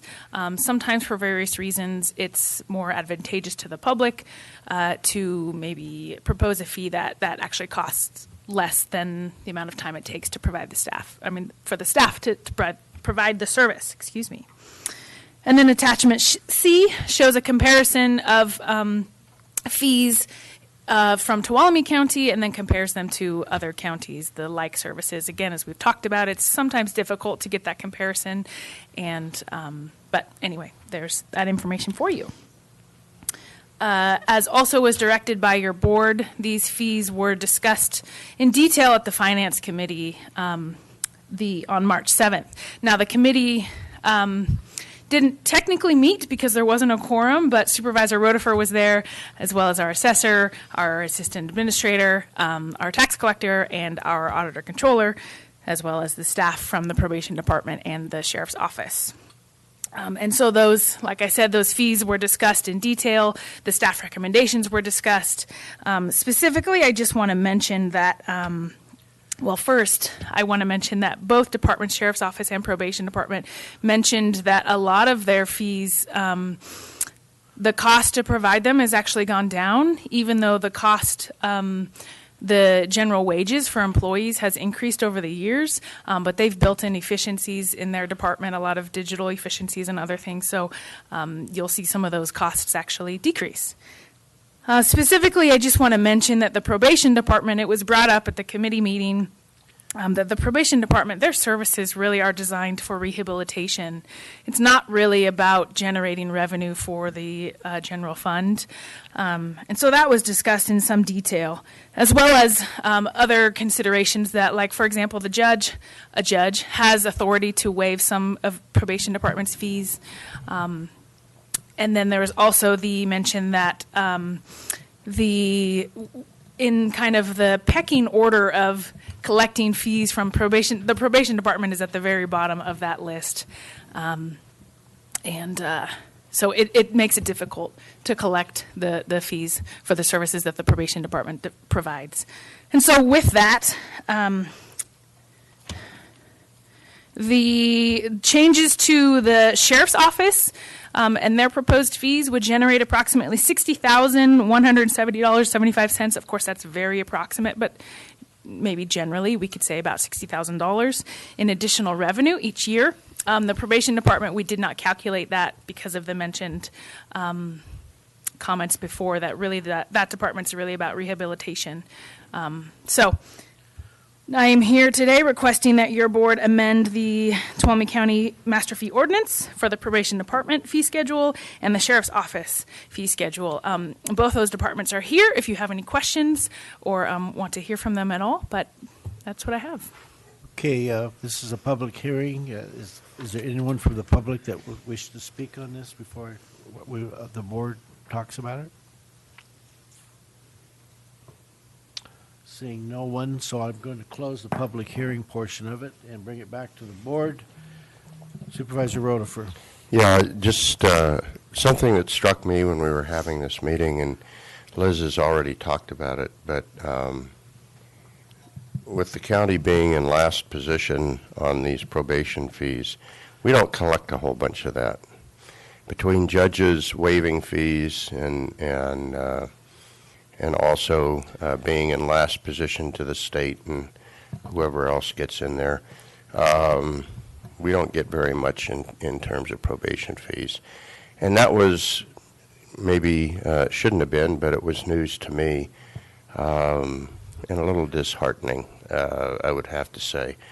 The other thing that I made mention of at the finance non-meeting was that, especially in these two areas, but probation in particular, we ought to be there's a tension between being penal, if you will, with fees and disincentivizing improved behavior. So I think that that's something that I would just offer for consideration for my colleagues. There are times that fines and fees ought to be penal, but there are some times that if you make it too tough, it makes it very hard for the individual to clean up their act and move on with their lives. So just some thoughts. Other than that, the really thing that struck me, and it was true in particular in the Sheriff's Department, but I think it's true in both of them, and it's also true in some other areas but of our county staff, but we really haven't highlighted it yet, is some of the decreased revenue that we're getting in this county is a result of efficiencies that we are experiencing. So that's kind of good news and bad news. On the good news side, we're becoming more efficient. We're doing more with less. On the bad news side, we can't recoup that as we adjust our fees and everything to reflect the reality of the work being done. And with that, I'll move on staff recommendation. All right. I think that's a good point, Supervisor Rutherford. You put somebody back in jail for not paying a $25 fine doesn't make much sense when it costs you $100 a day to keep them. So we have a motion by Supervisor Rutherford, second by Supervisor Handel. Supervisor, can I just say one more thing? I'm sorry. Yes, you may. I asked. I didn't tell you. We're sort of breezing through this, but I just want to mention that the staff did an excellent work on this, and more than just crunching the numbers, they were extremely thoughtful about what they proposed, and I just really wanted to mention that and thank them, Jean and Amy especially. But both departments were very helpful to work with, and like I said, very thoughtful in what they were proposing, trying to consider, is the public really going to pay this? How can we be most helpful to the public? And so I just wanted to mention that. I'm remiss for not thanking all of you that worked on this, because I know it's hard work to try just getting the time analysis is time consuming. We've probably spent the $60,000 that we're going to get doing the time analysis. Sometimes that happens. Okay, can I go on? Or? Yes, you may now. Yes.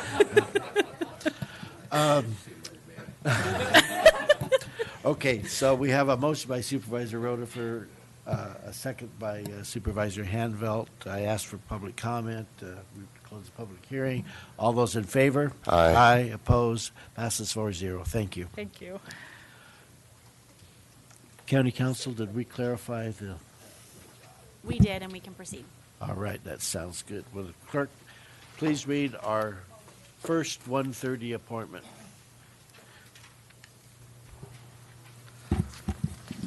And just to be clear, this is a public hearing. And this is a public hearing, so I will be opening the public hearing.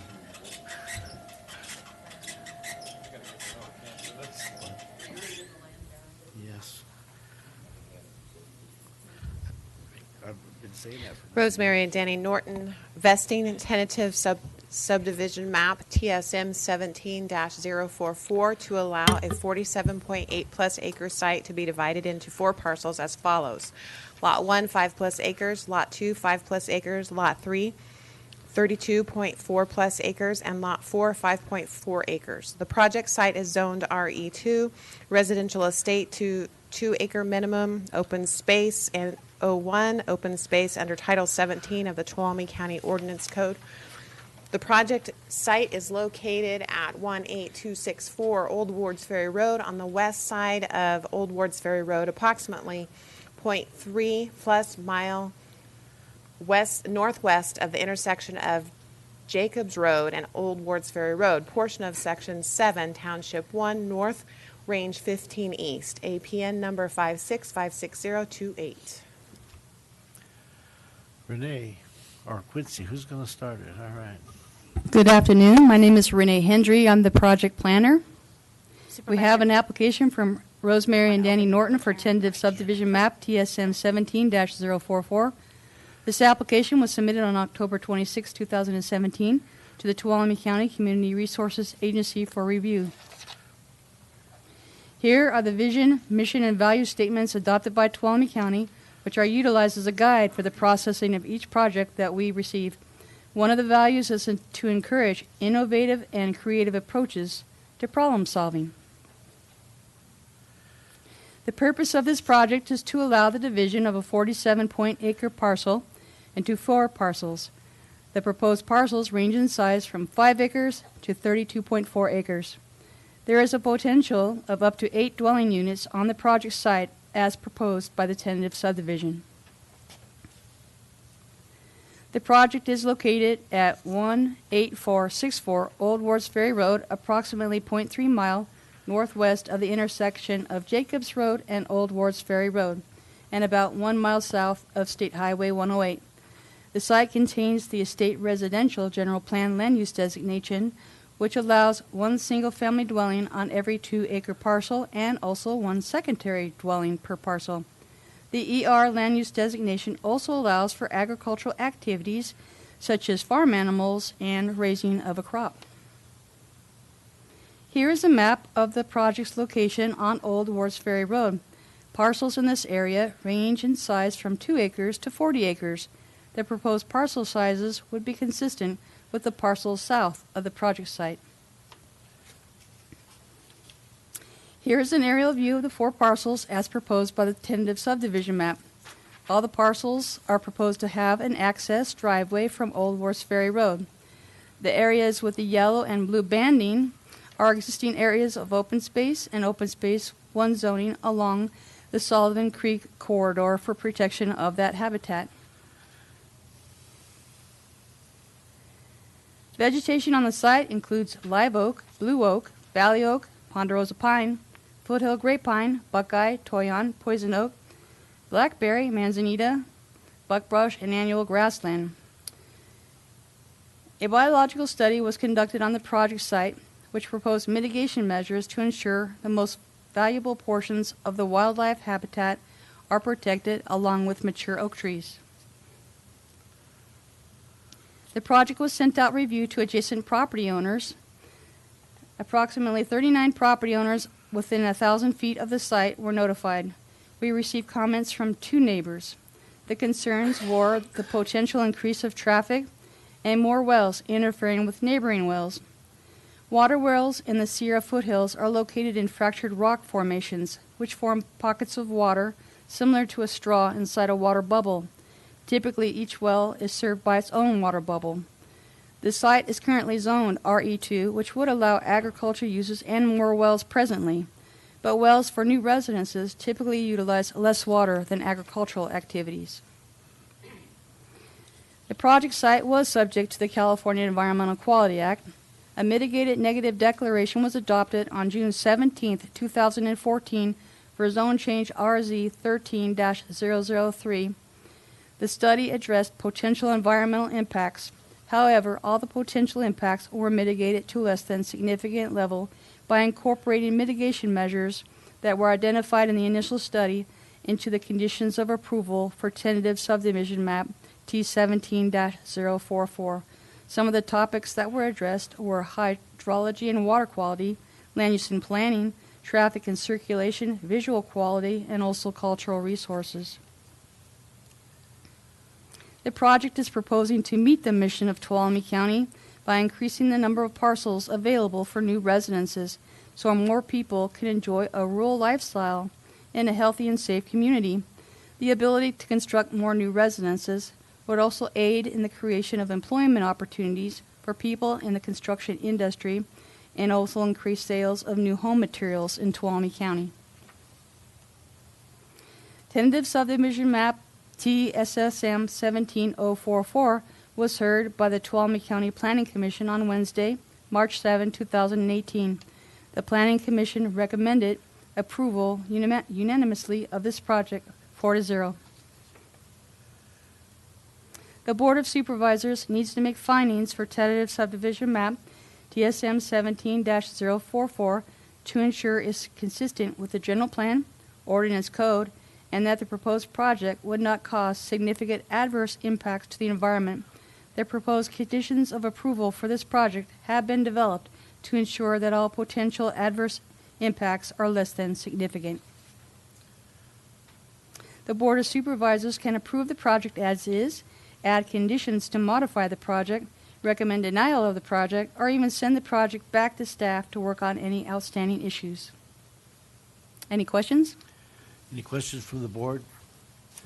Okay, anybody wish to speak in favor of this project?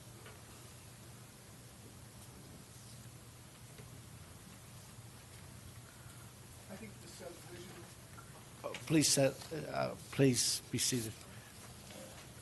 Okay, go ahead. Good afternoon. My name is Gary Mello. I am the civil engineer and land surveyor agent for the Nortons on this project.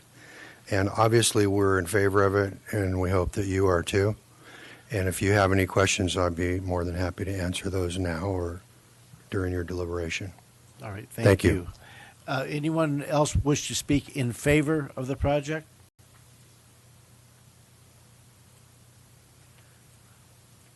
I think the subdivision will be a nice addition to the neighborhood. I'm in favor of it. Thank you. Thank you. Anyone else wish to speak in favor? Anyone wish to speak against? Seeing no one, what about neutral? Just don't care. Seeing no one, I'll bring it, I close the public hearing, bring it back to the board. Any questions from the board? All right. Yep. Yes, it's a District 4, so I'll go ahead and make the motion here that move that we approve the vesting tentative subdivision map TSM 17-044 based on the findings A through D and subject to the conditions 1 through 65. Second. So I think Supervisor Rutherford beat Supervisor Handel this time. Okay. I didn't even try. Not we're trying, is it? Okay, so I'm going to ask for public comment one more time. If there's any more, please come forward. Seeing none, call for the vote. All those in favor? Aye. Aye. Opposed? None. Passes 4-0. Thank you.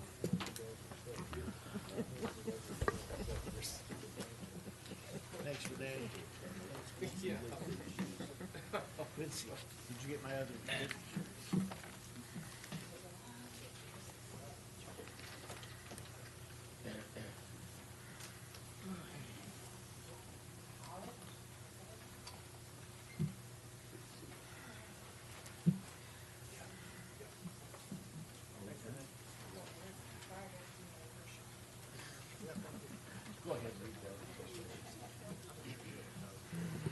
Closed session conference with real property negotiators, price and terms, authority, government code section 54956.8. Negotiators Craig Pedro, County Administrator, and Daniel Richardson, Deputy County Administrator, related to several parcels located at the Jamestown Mine with APNs 58227 and 30 through 35, 5856001 through 03, and 59080-42. Mr. Chair, I need to recuse myself because of a conflict of interest under Government Code Section 87100. All right, do we expect to report anything out of closed session? No, just need public comment. Public comment on closed session item?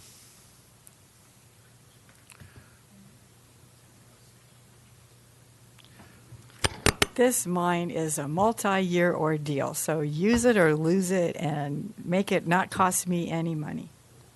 All right, thank you. All right, we're going to adjourn to closed session.